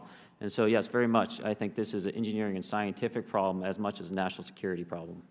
And how might Congress help to facilitate partnerships between the scientific community and the UAP focus groups within government? Well, I think one of the things they can do is to have these types of hearings to communicate to the public that this is a topic of interest. I think that there is a pseudo-market, if you will, of interested capabilities and talent that want to approach this topic, and we're seeing that start to grow now. So I think continued conversation, reduction of stigma is going to allow that to flourish and allow answers to help generate themselves. 100%. Well, thank you all for being here, and thank you for your work. I think it's important that we keep our top scientific minds focused on this issue and look for ways to increase collaboration. Thank you so much. I yield back. Mr. Comer. Thank you, Mr. Chairman. Let me say I want to thank you for having this hearing, and I want to thank Mr. Burchett and Ms. Luna for leading this hearing. And with that, I yield my 5 minutes to Mr. Burchett. Thank you, Mr. Chairman. I'm going to direct this, I believe, to Mr. Grush, but if any of you all feel like you need to jump in, just jump right in. We're good. Has the U.S. government become aware of actual evidence of extraterrestrial, otherwise unexplained forms of intelligence? And if so, when do you think this first occurred? I like to use the term non-human. I don't like to denote origin. Keeps the aperture open, both scientifically. Right. Certainly, like I've discussed publicly previously, 1930s.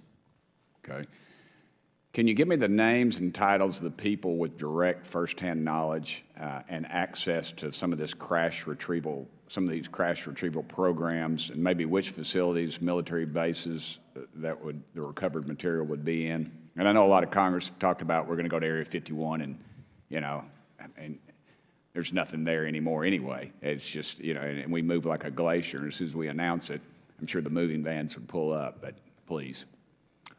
I can't discuss that publicly, but I did provide that information both to the Intel committees and the Inspector General. And we could get that in the SCIF if we were allowed to get in a SCIF with you. Would that be probably what you would think? Sure, if you had the appropriate accesses, yeah. What special access programs cover this information, and how is it possible that they have evaded oversight for so long? I do know the names. Once again, I can't discuss that publicly and how they've evaded oversight. In a closed setting, I can tell you the specific tradecraft used. All right. When do you think those programs began, and who authorized them? I do know a lot of that information, but that's something I can't discuss publicly because of sensitivities. All right. If any of y'all want to jump in on any of this, you're more than welcome to. What level of security clearance is required to fully access these programs? Well, anybody who has... and I say that because myself, Representative Gates and Representative Luna were basically turned away at one point at Eglin. So please go right ahead. Certainly difference between member access and, say, somebody like me, but anybody who has a TSSCI clearance and meets the eligibility criteria, the access adjudicative authority should be able to grant you access. Mr. Burchett, if you'll yield, so just to put a fine point on that, there's nothing that you're aware of that's above special access program classification. It's a misnomer that there's anything actually above top secret. Executive Order 13526 delineates the classification levels. Right, but I draw a point on that because we can have access to those programs, and so the notion that we're not being given that access sort of defies our typical muscle memory here in Congress. Thank you, Mr. Burchett. I'll yield back to you. Thank you, Mr. Gates. Along those lines, Title 10, you may not know this or not, but Title 10 and Title 50 authorization, they seem to say they're inefficient. So who gets to decide this, in your opinion, in the past? It's a group of career senior executive officials. Okay, are they government officials? Both in and out. Do what? Both in and out of government, and that's about as far as I can go there. Yeah. All right, well, that leads to my next question. Which private corporations are directly involved in this program? How much taxpayer money has been invested in these programs, to your knowledge? I mean, we know we audit the Pentagon every year, and I've been here 5 years, and they failed the dadgum thing every year. They lose over $1 billion a year, we think, and I was told the Department of Defense maybe 60% of their assets are unaccounted for, whatever the heck that means. In the public sector, you go to jail for that kind of crap. So tell me. Yeah, I know when I'm a dollar off of my DTS travel voucher, I get hammered, but it seems like it doesn't work the other way, If you right? sell over if you sell over $600 worth of stuff on eBay now, you get a call from the IRS. So please, what corporations? Yeah, I don't know the specific metrics towards the end of your question. The specific corporations I did provide to the committees in specific divisions, and I spent 11 and a half hours with both Intel committees. So. Okay, has there been an active U.S. government disinformation campaign to deny the existence of unidentified aerial phenomena, and if so, why? I can't go beyond what I've already espoused publicly about that.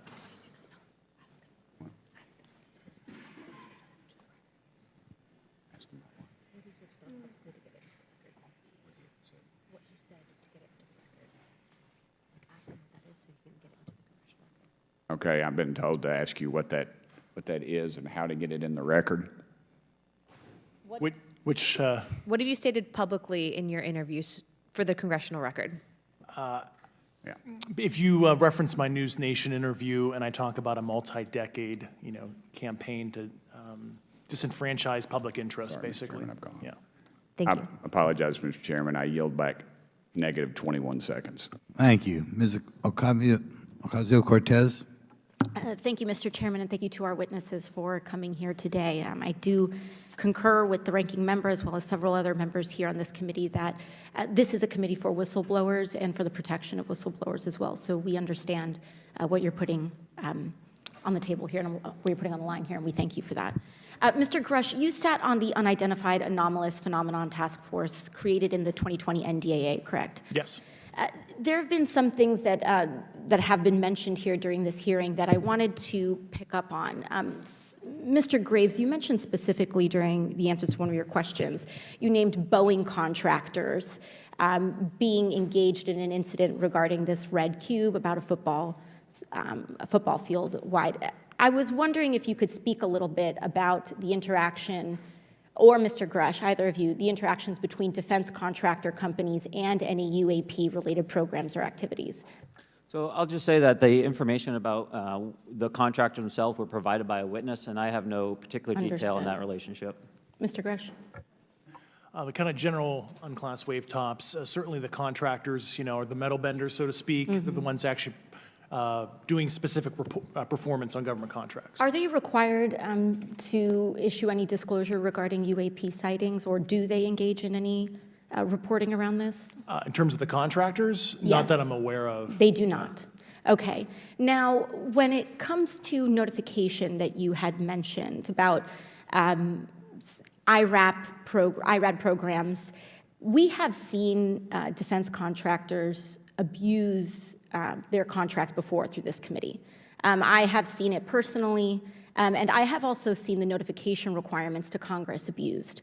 I am wondering, one of the loopholes that we see in the law is that there is, at least from my vantage point, is that depending on what we're seeing, is that there are no actual definitions or requirements for notification. What methods of notification did you observe? Like when they say they notified Congress, how did they do that? Do you have insight into that? For certain IRAD activities, I can only think of ones conventional in nature. Sometimes they flow through certain, I'll just say, SAP programs that have cognizant authority over the Air Force or something, and those are congressionally reported compartments, but IRAD is literally internal to the contractor, so as long as it's money, either profits, private investment, et cetera, they can do whatever they want. To put a finer point on it, when there is a requirement for any agency or company to notify Congress, do they contact the chairman of a committee? Do they get them on the phone specifically? Is this through an email to hypothetically a dead email box?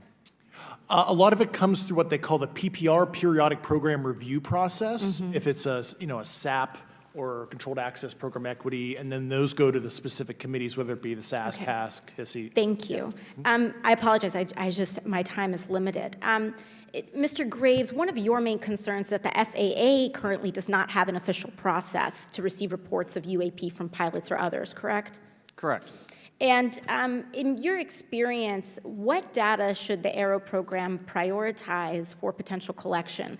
We have, location, date, time, but are there other specific characteristics that should be included in these reports? Certainly. I think that there's two categories that would be important. One would be kinematics and understanding the specifics of how the vehicle or objects are moving.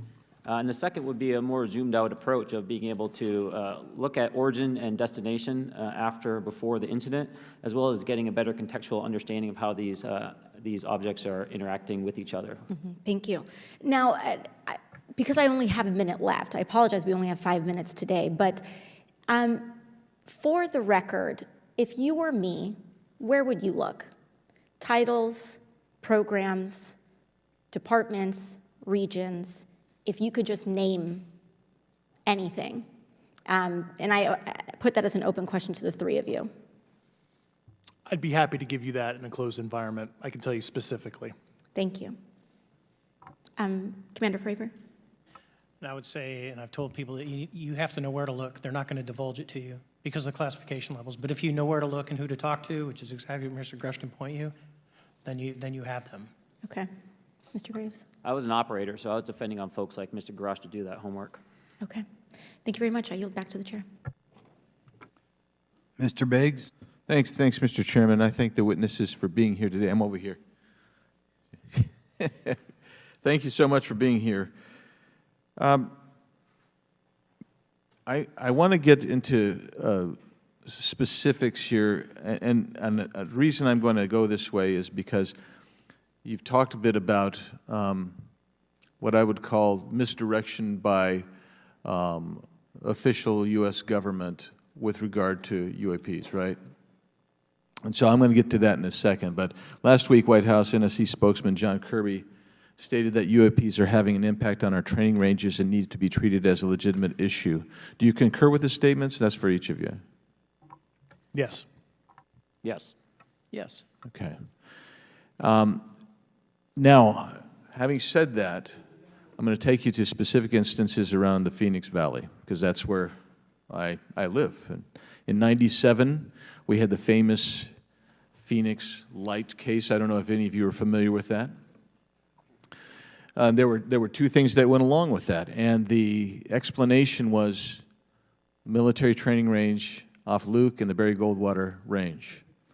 Do you know anything different other than the official explanation of those lights? Only what's in the public vernacular about it. That was outside the scope of my duties. And if we wanted to, just my question along with my colleague from New York, Ms. Ocasio-Cortez, if we wanted to find out more about that, where would we go to find the files, and who would we address? And are you going to tell me we need to go to a SCIF so you can tell us in a SCIF? I could potentially give you a vector on that. That specific case, I'm familiar with it in terms of public, but I give you a vector in a closed environment, yeah. That would be good, thank you. So if it's true that UAPs are having an impact on training ranges, and this administration considers it to be a legitimate issue, what steps can Congress take to address training range impacts? And I say that having two very large training ranges in my state. And so we'll start with Mr. Graves and going down the panel. Some of the initial procedures have been implemented, such as within the United States Navy, that have a range failure report that gathers information from pilots. I understand that a service-wide reporting mechanism is still pending. However, that would be a great next step, not only for gathering information, but for showing the troops that it is an acceptable topic and reducing the stigma. Okay, please, all of you continue. Yeah, as a recipient of a lot of those training range reports, sometimes we only get contextual kind of oral reporting. It'd be nice if they attached all sensor data and there's a system in place that can handle multiple classifications of data. And that's an issue with the F-35, right? That jet was never built to be an ISR platform. And it's a pain in the, we'll just say butt, to get that data off, so, yeah. Great, thank you. Yeah, I would agree with the previous two, being a user of those training ranges, that the data has to be out there. You have to acknowledge that you're seeing them, and then you have to collect the data. Right now, you get the report, someone says, I saw something, but no one collects the radar data to back it up and do research. Okay. Do you believe that the 2019 classification guidelines for UAPs interferes with the federal government's ability to be transparent with the American people? And do you think we need to be more transparent with the American people? All of you, yeah. I'll say yes to that. Yeah, I'm familiar with at least the UAP Task Force 2019 Security Classification Guide. I think it's fair. I did actually help author that with the director. you got a bias that way then. But I will say, I'll call it a lazy attitude about declassifying videos. I mean, I've seen some of the videos of the recent shoot down, and I saw no reason that couldn't have been released as long as they mask some data. The American people deserve to see that imagery and full motion video.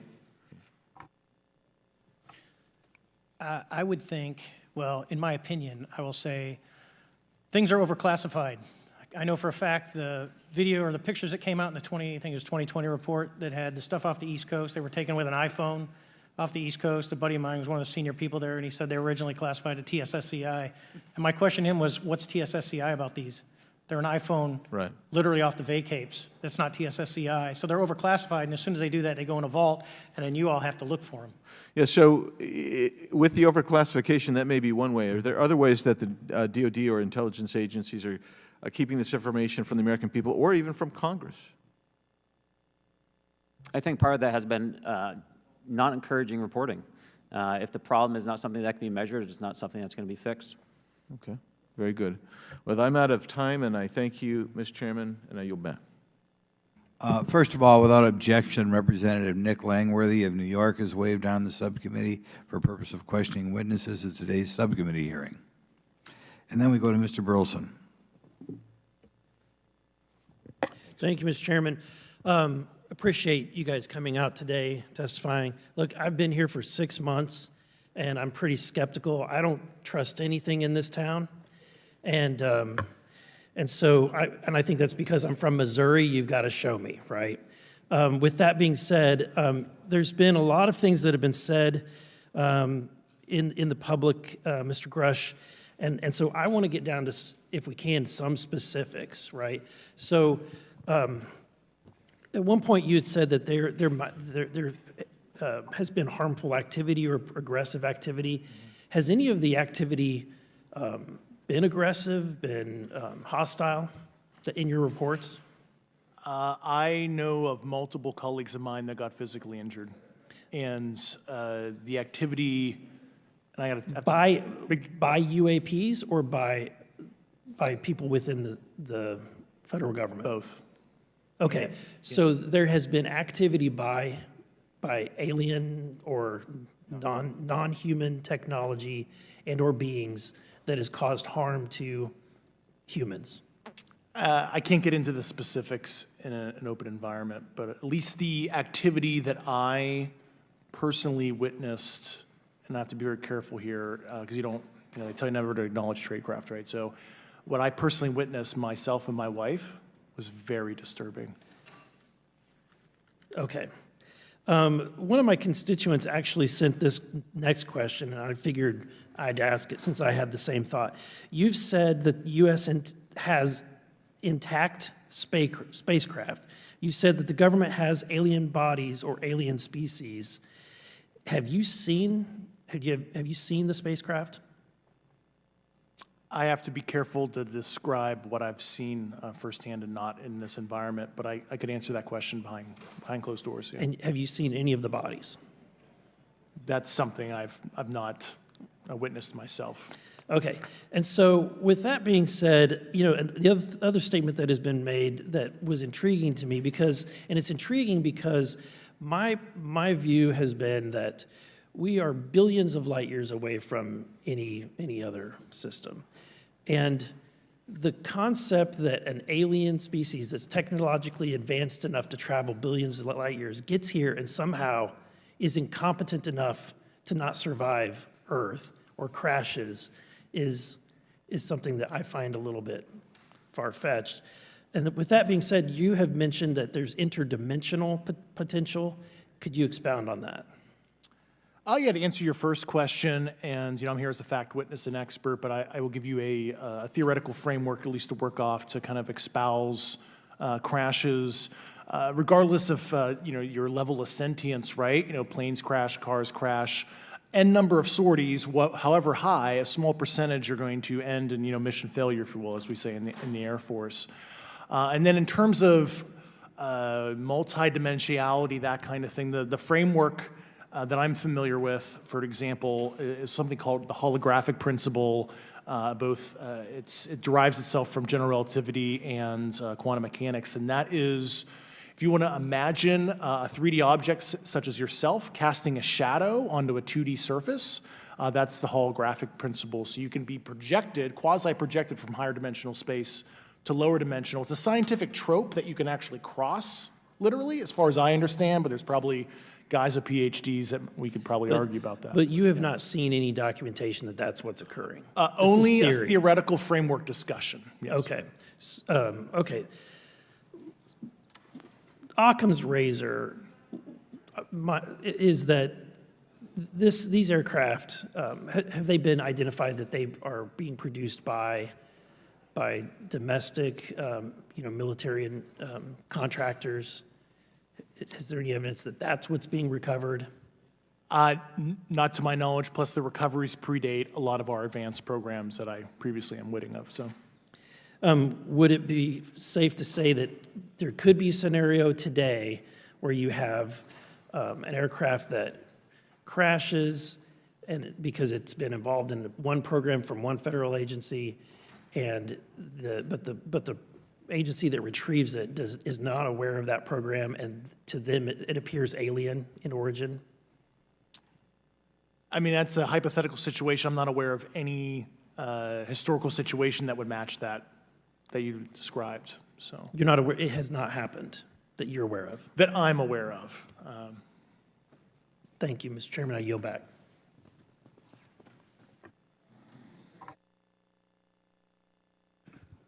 Several months ago, my office received a protected disclosure from Eglin Air Force Base indicating that there was a UAP incident that required my attention. I sought a briefing regarding that episode and brought with me Congressman Burchett and Congresswoman Luna. We asked to see any of the evidence that had been taken by flight crew in this endeavor and to observe any radar signature as well as to meet with the flight crew. We were not afforded access to all of the flight crew. And initially, we were not afforded access to images and to radar. Thereafter, we had a bit of a discussion about how authorities flow in the United States of America, and we did see the image. And we did meet with one member of the flight crew who took the image. The image was of something that I am not able to attach to any human capability, either from the United States or from any of our adversaries. And I'm somewhat informed on the matter, having served on the Armed Services Committee for 7 years, having served on the committee that oversees DARPA and advanced technologies for several years. When we spoke with the flight crew, and when he showed us the photo that he'd taken, I asked why the video wasn't engaged, why we didn't have a FLIR system that worked. Here's what he said. They were out on a test mission that day over the Gulf of Mexico.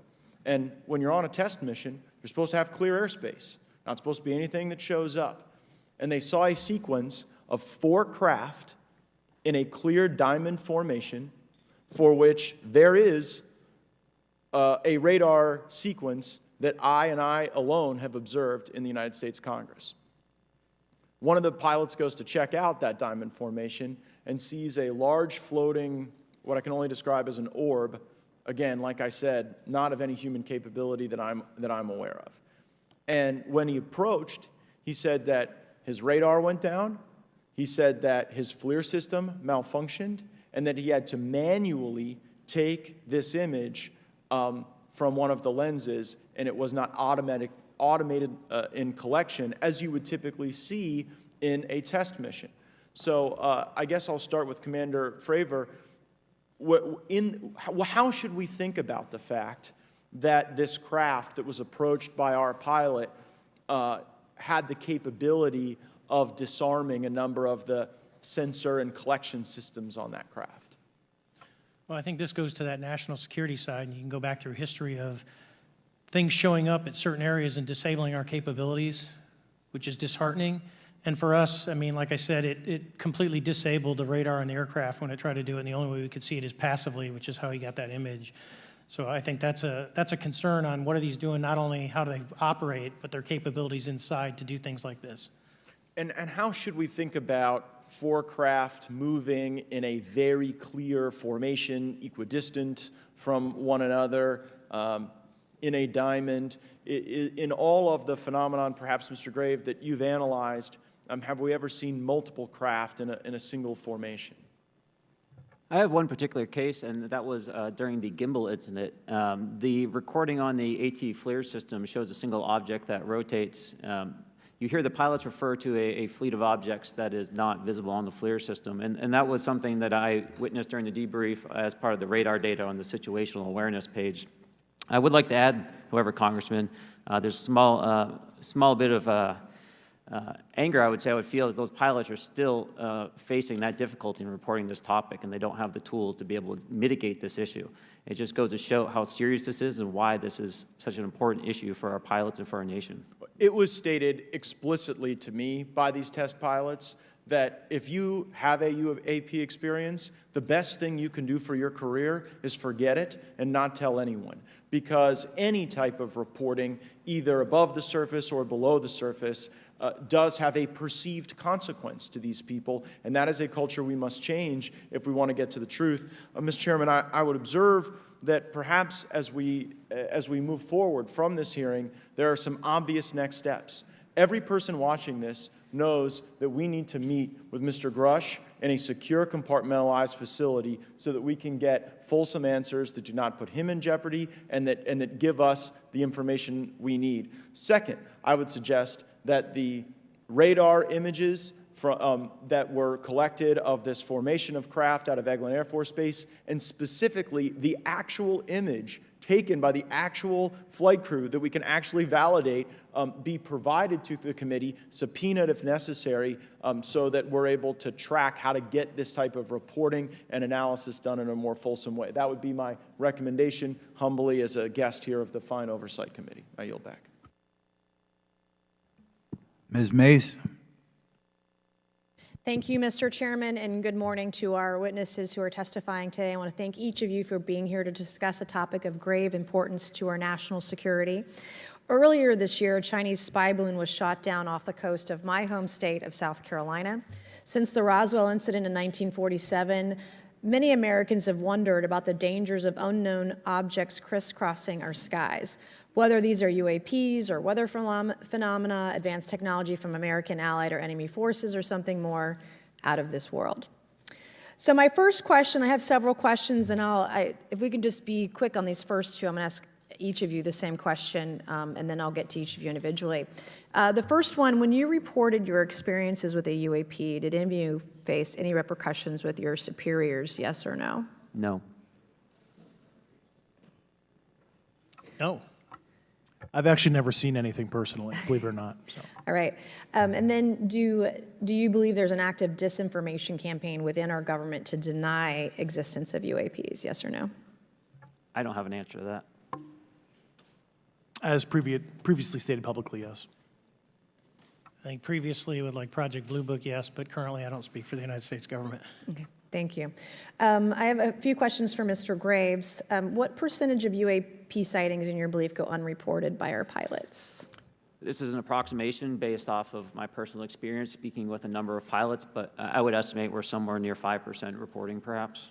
So like 95% basically don't report seeing UAPs? That's just my personal estimate. In the incident off Virginia Beach, do you believe the Navy took the danger to your aircraft seriously after it was reported? Absolutely. A few questions for Mr. Favor. As an expert naval aviator, have you ever seen an object that looked and moved like the Tic Tac UAP? No. Did the Tic Tac UAP move in such a way that defied the laws of physics? The way we understand them, yes. Many dismiss UAP reports as classified weapons testing by our own government, but in your experience as a pilot, does our government typically test advanced weapon systems right next to multi-million-dollar jets without informing our pilots? No, we have test ranges for that. It took over 15 years for your encounter with the Tic Tac to be declassified. Do you feel there was a good reason to prevent lawmakers from having access to this footage? No, I just think it was ignored when it happened, and it just sat somewhere in a file. Never got reported. In a drawer. It happens a lot up here. Shocker. Mr. Grush, a couple of questions for you too, sir, this morning. What percentage of UAPs do you feel are adequately investigated by the U.S. government, of the 5% that are reported? I can only speak for my personal leadership over at NGA. I tried to look at every report that came through that I could triage. So. Do you believe that officials at the highest levels of our national security apparatus have unlawfully withheld information from Congress and subverted our oversight authority? There are certain elected leaders that had more information that I'm not sure what they've shared with certain Gang of Eight members or et cetera, but certainly I would not be surprised. Okay. You've stated that the government is in possession of potentially non-human spacecraft. Based on your experience and extensive conversations with experts, do you believe our government has made contact with intelligent extraterrestrials? Something I can't discuss in public setting. Okay, I can't ask when you think this occurred. If you believe we have crashed craft, stated earlier, do we have the bodies of the pilots who piloted this craft? As I've stated publicly already in my News Nation interview, biologics came with some of these recoveries, yeah. Were they, I guess, human or non-human biologics? Non-human, and that was the assessment of people with direct knowledge on the program I talked to that are currently still on the program. And was this documentary evidence, this video, photos, eyewitness? Like, how would that be determined? The specific documentation I would have to talk to you in a skiff about. Gotcha. Yeah. Okay. So, and you may or may not be able to answer my last question, and maybe we get into a skiff at the next hearing that we have, but who in the government, either what agency, sub-agency, what contractors, who should be called into the next hearing about UAPs, either in a public setting or even in a private setting? And you probably can't name names, but what agencies or organizations, contractors, et cetera, do we need to call in to get these questions answered, whether it's about funding, what programs are happening, and what's out there? I can give you a specific cooperative and hostile witness list of specific individuals that were in those. And how soon can we get that list? I'm happy to provide that to you after the hearing. Super. Thank you. And I yield back. Okay, now we have Mr. Langworthy. Is he here? Okay. Thank you very much. I'd like to thank all of the witnesses for being here today to discuss this very unique topic. And I'd like to jump right into my questions, if you don't mind. Commander Fravor, can you briefly describe your background? Yeah, I was an enlisted Marine, Naval Academy graduate, Navy, flew for 18 years, got a master's from University of Houston, and I've worked in the private sector for the last, what now, 16 years, 17 years. I do a lot of defense work. So. Really gold-plated credentials. Commander Fravor, we have all seen the floating Tic Tac video that you engaged with on November 14th, 2004. Can you briefly talk about why you were off the coast of San Diego that day? Yeah, we were at a workup with all the battle groups, so we integrate the ships with the carrier, the air wing with the carrier, and we start working. So we were doing an air-to-air defense to hone not only our skills, but those of the USS Princeton when they had been tracking them for 2 weeks. The problem was that there was never manned aircraft airborne when they were tracking them, and this was the first day, and unfortunately, we were the ones airborne and went and saw it. Do you remember the weather that day? Was it cloudy or windy or anything out of the ordinary on the Pacific coast? It was actually, if you're familiar with San Diego, it was a perfect day, light winds, no white caps, clear skies, not a cloud. It was, for flying, it was the best. Now, is it true that you saw, in your words, a 40-foot flying tic-tac-shaped object? That's correct. Or for some people that can't know what a tic-tac is, it's a giant flying propane tank. Fair enough. Did this object come up on radar or interfere with your radar or the USS Princeton? The Princeton tracked it, the Nimitz tracked it, the E-2 tracked it. We never saw it on our radars. Our fire control radars never picked it up. The other airplane that took the video did get it on a radar. As soon as it tried to lock it, it jammed the radar, spit the lock, and he rapidly switched over to the targeting pod, which you can do in the F-18. From what you saw that day and what you've seen on video, did you see any source of propulsion from the flying object, including on any potential thermal scans from your aircraft? No, there's none. There's no IR plume coming out. And Chad, who took the video, went through all the EO, which is black and white TV, and the IR modes, and there's no visible signs of propulsion. It's just sitting in space at 20,000 feet. In your career, have you ever seen a propulsion system that creates no thermal exhaust? No.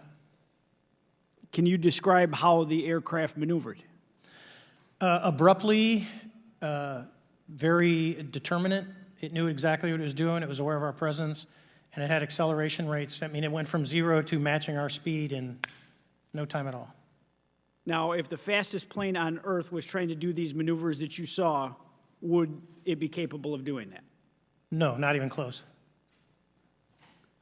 And just to confirm, this object had no wings, correct? No wings. Now, was the aircraft that you were flying, was it armed? No, never felt threatened at all.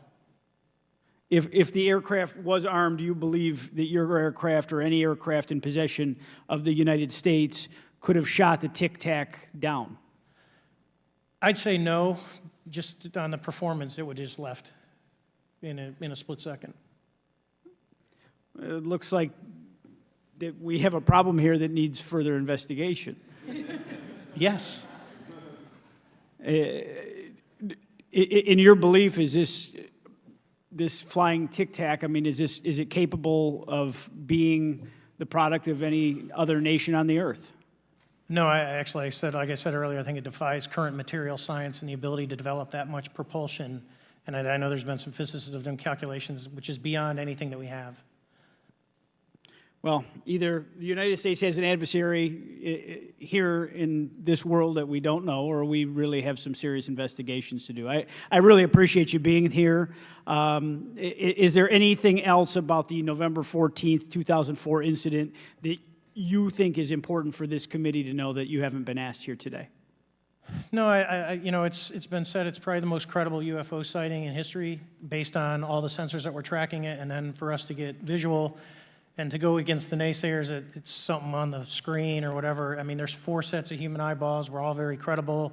Of the 6 of us that were involved in the thing, including the video, every one of us is going to do 20-plus years in the military in very responsible positions. So I'd say the world needs to know that. It's not a joke. Well, thank you very much for your testimony here today for all of you, and I yield back, Mr. Chairman. Mr. Ogles. Thank you, Mr. Chairman, and thank you all for being here and the courage it took to come forward and again, the sacrifice that each of you have made. I serve on the National Security Subcommittee for the Financial Services Committee, so I really want to stay in the national security lane, if I may. So when we think about traditional adversaries and both us towards them and them towards us, we probe their capabilities. We look for weaknesses, and we collect that data, that reconnaissance for in the event we need it in the future. For each of you, yes or no question, based off of your own experience or the data that you've been privy to, is there any indication that these UAPs could be essentially collecting reconnaissance information? Mr. Graves? Yes. Mr. Grush? Fair assessment, yeah. Mr. Fravor? Very possible. Again, in the national security vein, is it possible that these UAPs would be probing our capabilities? Yes or no, Mr. Graves? Yes. Grush? Yes. Fravor? Definitely. Is it possible that these UAPs are testing for vulnerabilities in our current systems? Yes. Yes. Possible. Do you feel, based off of your experience and the information that you've been privy to, that these UAPs provide an existential threat to the national security of the United States? Mr. Graves? Potentially. Yes, sir, potentially. Same answer, potentially. Yeah, I'd say Fravor? definitely, potentially. Mr. Graves and Fravor, in the event that your encounters had become hostile, would you have had the capability to defend yourself, your crew, your aircraft? Absolutely not. Sir? No. Is based off of the information that you've been privy to, is there any indication that these UAPs are interested in our nuclear technology and capabilities? Yes. By external observation, sure, that could be a fair assessment, yeah. Yes. Is there any indication that the Department of Energy is involved in UAP data collection and housing? I don't have an answer. I can't confirm or deny that in a public setting. And could you do it in a secure setting? Yes. Mr. Fravor? No, I don't know. Mr. Chairman, I think I'm the last member to go, but there clearly is a threat to the national security of the United States of America. As members of Congress, we have a responsibility to maintain oversight and be aware of these activities so that, if appropriate, we take action. I would encourage the chairman to demand that we have any and all, but in particular Mr. Grush, talk to us in a skiff. And if that access is denied, I will personally volunteer to initiate the Holman Rule against any personnel or any program or any agency that denies access to Congress. Mr. Chairman, with that, I will yield the remainder of my time to my fellow colleague from Tennessee, Mr. Burchett. Thank you, Mr. Chairman. Thank you, Mr. Ogles, for the great questions, brother. Mr. Grush, I might have asked this before, but I want to make sure. Do you have any personal knowledge of someone who's possibly been injured working on legacy UAP reverse engineering? Yes. Okay. How were they injured? Is it something like a radioactive type situation or something we didn't understand? I've heard people talk about Havana syndrome type incidences. What was your recollection of that? I can't get into specifics, but you could imagine assessing an unknown unknown. There's a lot of potentialities you can't fully prepare for. How do you think we ought to handle UAP whistleblower complaints like yours in the future? Yeah, there was some issue with mine. So, PPD-19 process, it goes to the intel committees, either through PPD-19 or ICD-120. There's not a good way for the Intelligence Community Inspector General to provide that to other committees. And I asked my information to be sent to the House and Senate Armed Services Committee because there are Title X equities at play, but there was no smooth process to do so. Yeah. It's a trash can. Are you aware of any individuals that are participating in reverse engineering programs for non-terrestrial craft? Personally, yes. Do you know any that would be willing to testify if there were protections for them? Certainly closed door and assurances that breaking their NDA, they're not going to get administratively punished for so. Yeah. I yield, Mr. Chairman. Thank you. I'm going to do something a little bit out of the ordinary here. We're going to give 3 people a chance at an additional 3 minutes. So, Mr. Burchett, do you want to keep going? Why don't you come back to me, Mr. Chairman? Ms. Luna, if she's on, is she on that list? Sure. Chairman, I'd like to submit for the record an article by News Nation, and it follows Mr. Grush's full interview for the record. Without objection. Thank you. Mr. Grush, why is it that you refer to the phenomenon as non-human intelligence? Why deviate from the basis of extraterrestrial life? I think the phenomenon is very complex, and I like to leave an open mind analytically to specific origin.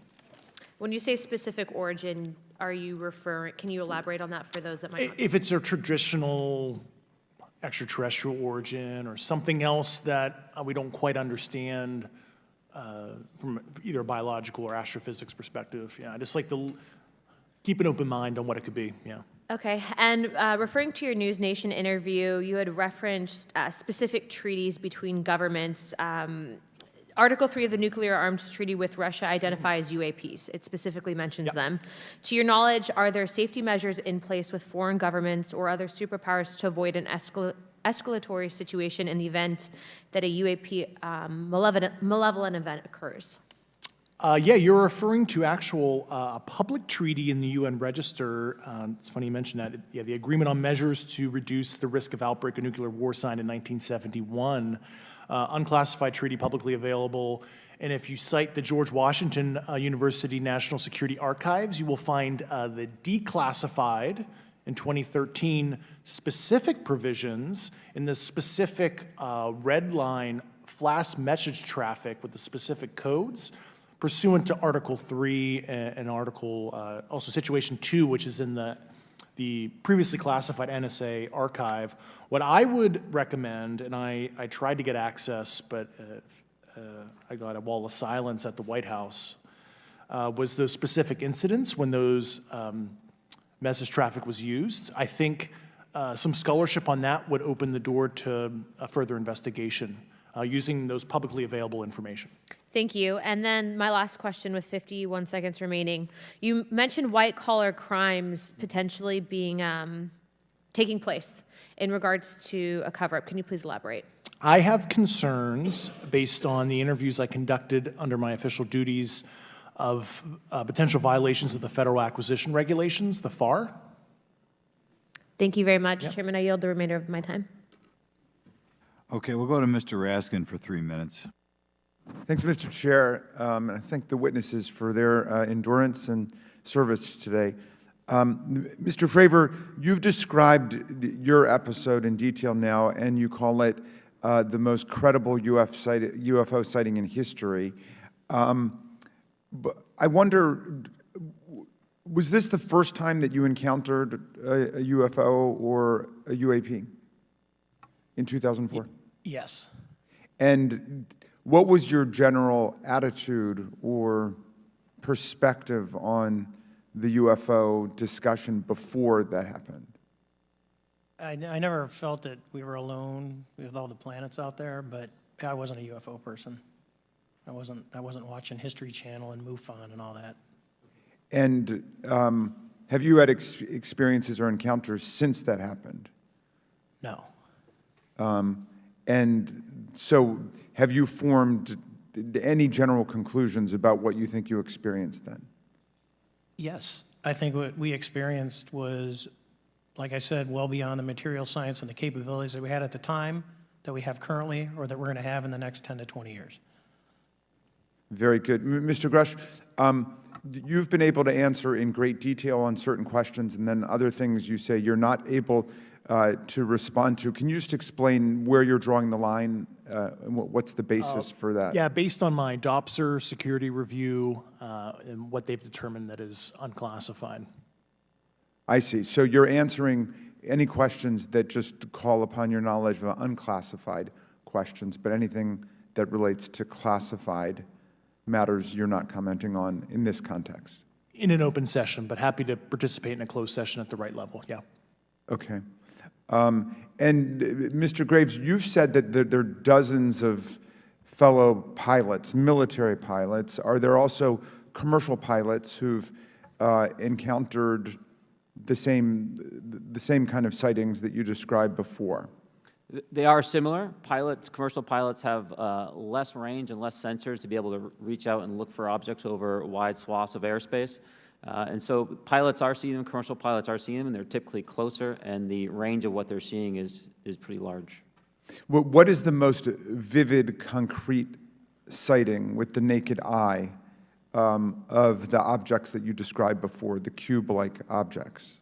Certainly. I think the most vivid sighting of that would have been near midair that we had at the entrance to our working area. One of these objects was completely stationary at the exact entrance to our working areas, not only geographically but also at altitude.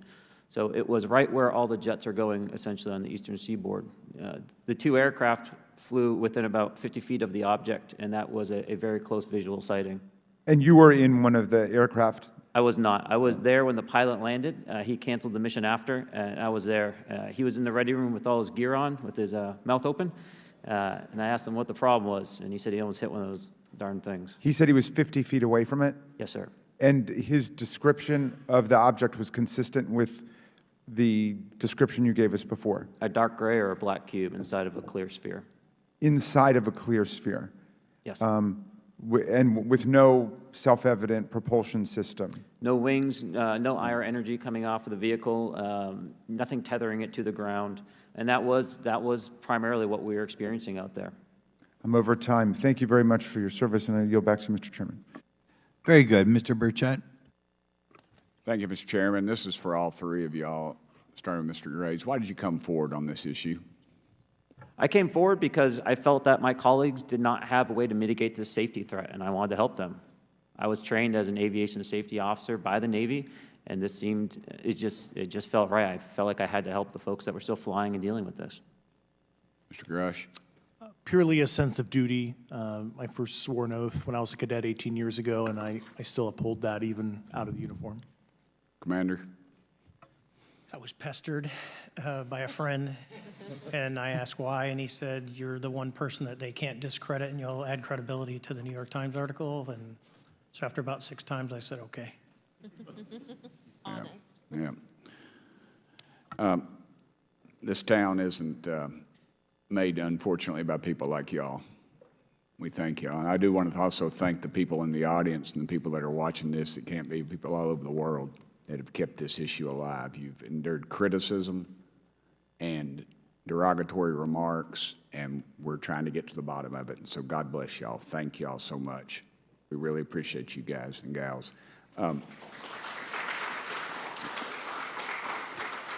That's why we need term limits. Y'all keep clapping, us politicians just keep talking. So let me ask y'all, how can the public contribute to UAP reporting, and what avenues you think are available to the public to report these sightings? Well, right now, I don't think there is a lot of public options for every man to be able to report on this. I think even for professionals that have sensor data that are seeing these on a regular basis, they're still hesitant to come forward. And so for the general public, I think encouraging the conversations that we're having today, looking for technology solutions that can be distributed so that objective data can be gathered is the first place to go. Mr. Grush? I'll just touch on the whistleblower side of it. I do encourage, current and former military, intelligence community, and industry contractors to come forward in a legal way, either through the IC or DoD or whatever the cognizant IGs are, to lead, join me in this discussion. Commander, and I guess I should say this for the record. My daddy was United States Marine Corps, 1st Marine Division, so. Hoorah. Yes, sir. He was old school, him and Chesty Puller on Peleliu, so thank you, wow. brother. Wow. Yes, sir. I'm not anything like my daddy. He was incredible. I'm very mediocre, to say the least, but go ahead. You seem to be doing fine. Yeah. For me, I was an accident investigator, so the biggest thing that you learn, and I think that witnesses need to do is, one, don't try and make the fish bigger than it was. Stick to the facts, write it down, and don't speculate what you think it is because it will sway your decision. Just write the facts down. We can get all the facts together and we can start to investigate and get a real honest story instead of it was this big. Thank you all, and I want to thank everybody. We made history today. Mr. Chairman, I yield. Thank you much, Mr. Garcia. Thank you. I know now we're going to be making some closing remarks, and so I just wanted to say a few things. First, to our witnesses, I want to thank all of you for being here with us today. I know that it takes a lot of courage. You're telling really important information to this committee, and I just want to thank you also for all three of you, your service to our country. I also want to just note that today's hearing was both important but also serious, and I want to thank our subcommittee chairman, Mr. Grothman, I think for running a very fair and substantive hearing. I do want to thank the committee staff on both sides for the amount of work that it took to put this hearing in place, and certainly to all the members that have been involved in this issue prior to the hearing. I also want to note for our witnesses and for the public that I'm a freshman member of Congress, and I've only been here for 7 months, but this is by far the most bipartisan conversation and discussion that I have seen happen in the Congress. And I think that a topic of this significance as it relates to our national security, as it relates to information that we're trying to gather for the American public, does bring people together, and I think that's been really great to see. I think it's also important to note for the public, today in our hearing, we had on our side also both our full ranking member, which is Mr. Raskin, and our vice ranking member, which is Ms. Ocasio-Cortez, both here at our hearing. I think it shows the importance and seriousness that our side of the aisle is taking to this important hearing, but also to the broader issue as it relates to working with our Republican counterparts on this committee. I want to additionally add that I think, and I think it's really important that we have and continue these discussions and these hearings. Clearly, there's a lot of information that we don't know, but it's also very clear that we have to continue our investigation and accountability on asking the right questions and ensuring that they're part of the public record. One thing that was important today is some folks might wonder, why are we asking questions that might already be out there or that have been asked before? It's important that they're asked and put into the public record as it relates to this committee. And so I want to thank you for answering some questions multiple times, I know, not just in maybe meetings you had with some members, but also here in the public.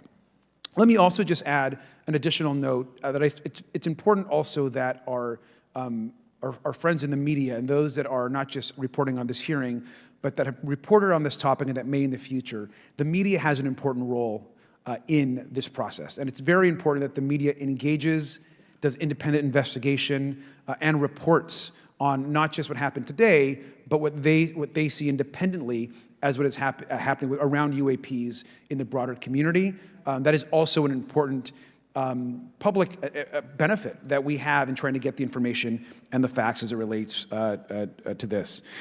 Let me also just say finally that as a teacher and an educator and a longtime teacher and researcher, that I also really believe in following facts, in doing your homework, and in making sure that you follow science as we try to get as most information as possible. And so I want to thank you all for agreeing to do that today. Transparency is a cornerstone of government. We live in a vast galaxy, a lot of unanswered questions, and thank you all for being here today. Mr. Chairman.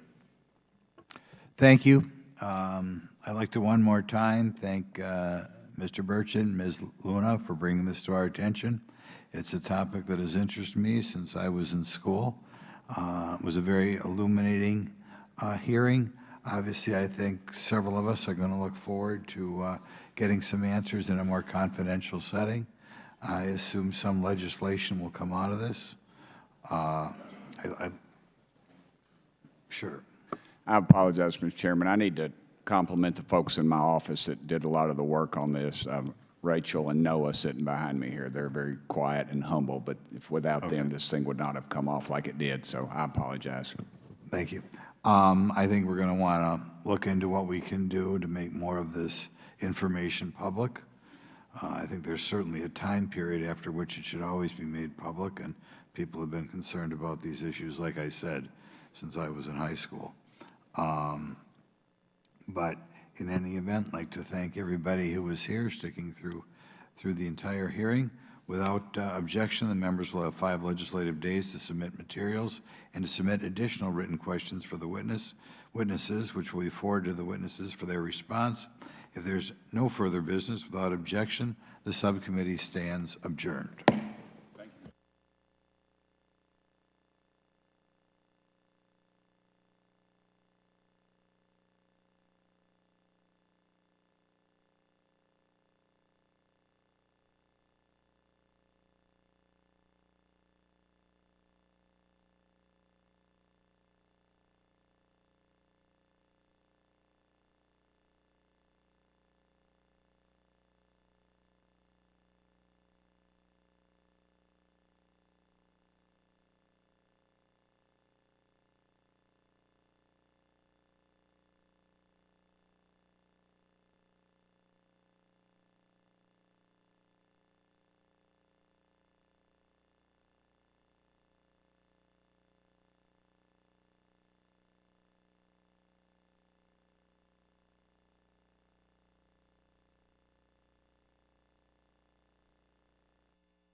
Areas, the cartels control an awful lot on the southern border, south of the United States. Our men and women are out there. I just spent the last 3 days here in South Texas patrolling with some of our agents, and they're doing a phenomenal job of responding to traffic that's coming across that border. You and that plays out across the entire southwest border. You and I both deeply respect the men who work for you, and I think they're doing yeoman's work. I've talked to sectors where they're pulling 90 hours a week. These guys are killing themselves. Literally 17 of them have committed suicide because they've been overwhelmed.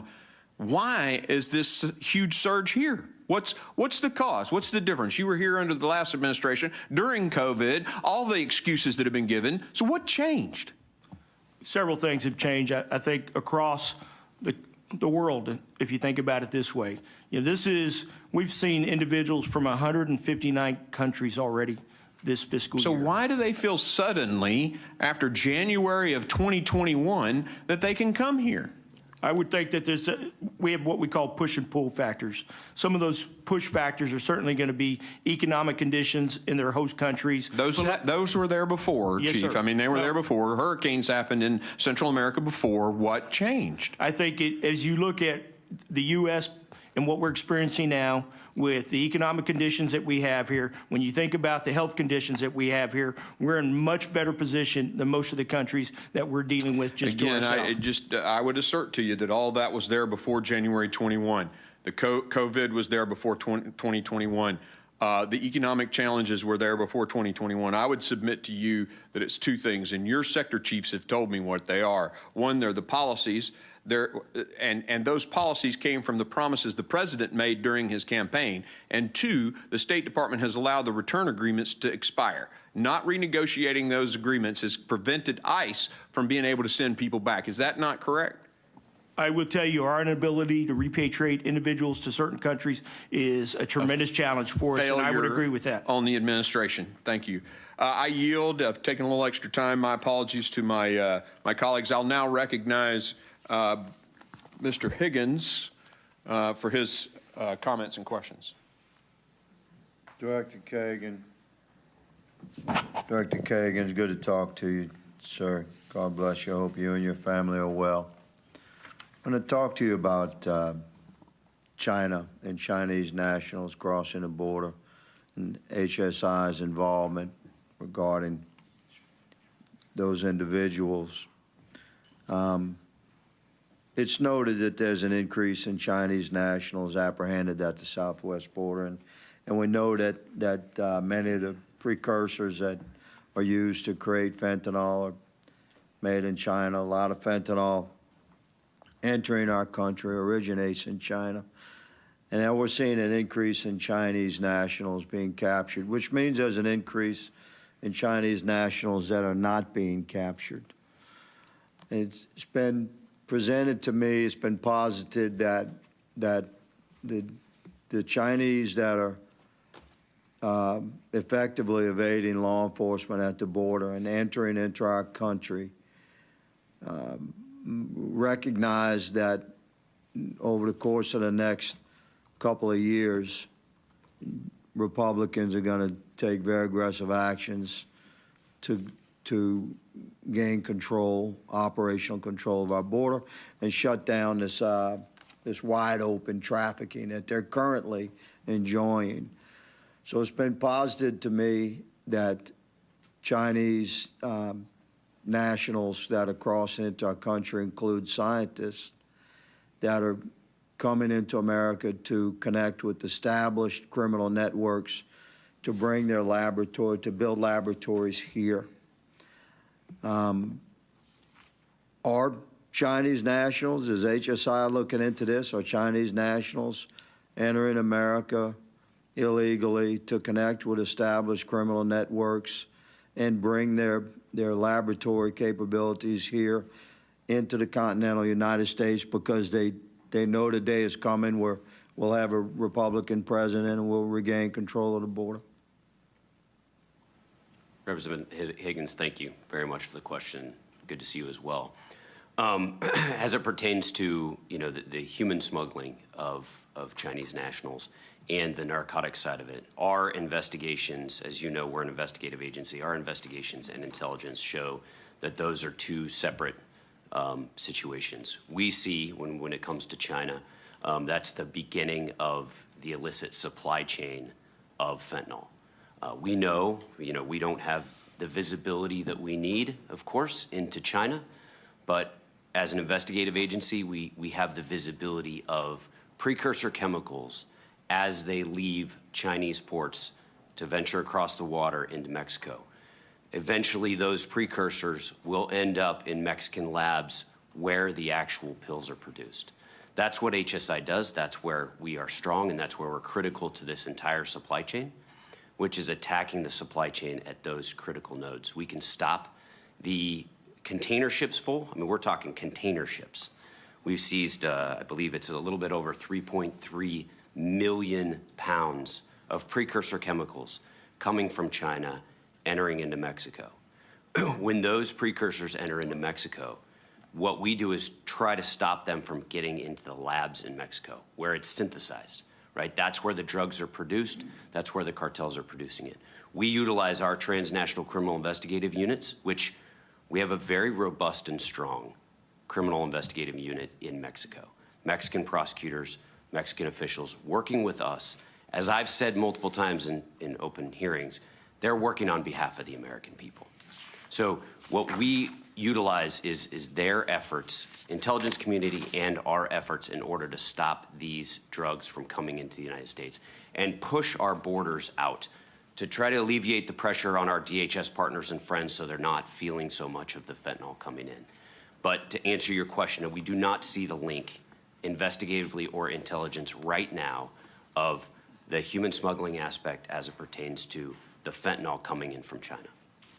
Well, we'll talk further about that in person. Mr. Chairman, I don't see a clock. How much time? Right here.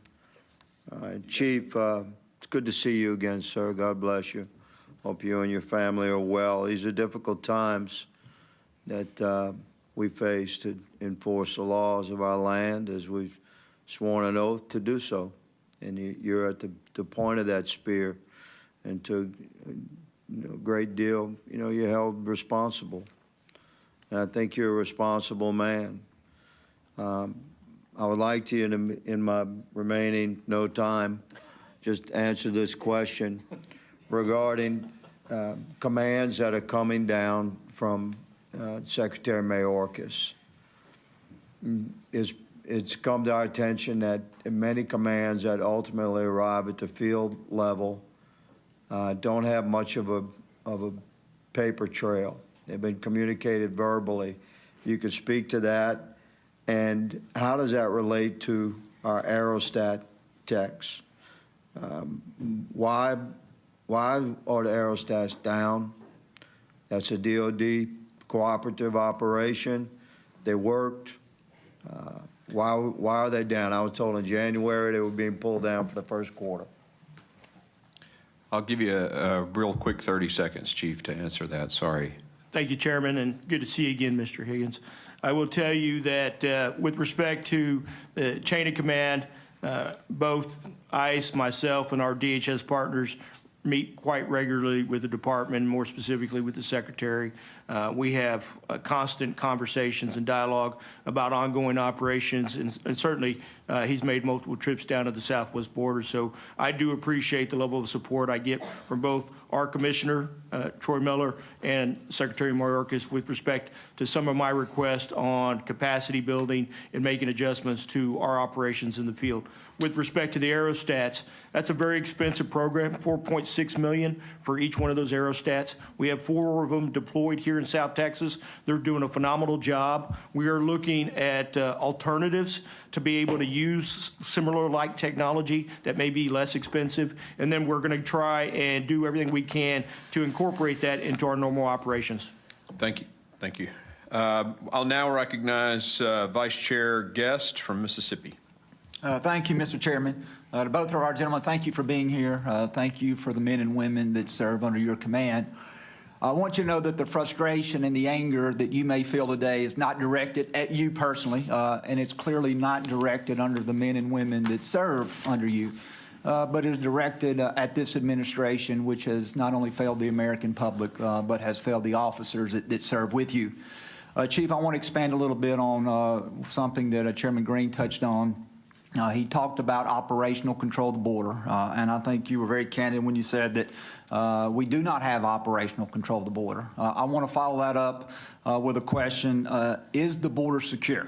We have heard repeatedly from Secretary Mayorkas when he has testified before this hearing. He has told myself, he has told Congressman Bishop that. We heard him tell Congressman Roy and a Judiciary Committee the same thing.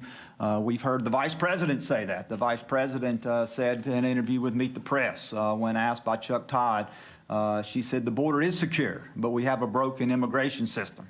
Then she went on to say we have a secure border and that is a priority for any nation, including ours and our administration, but there are still a lot of problems. And so my question to you, Chief,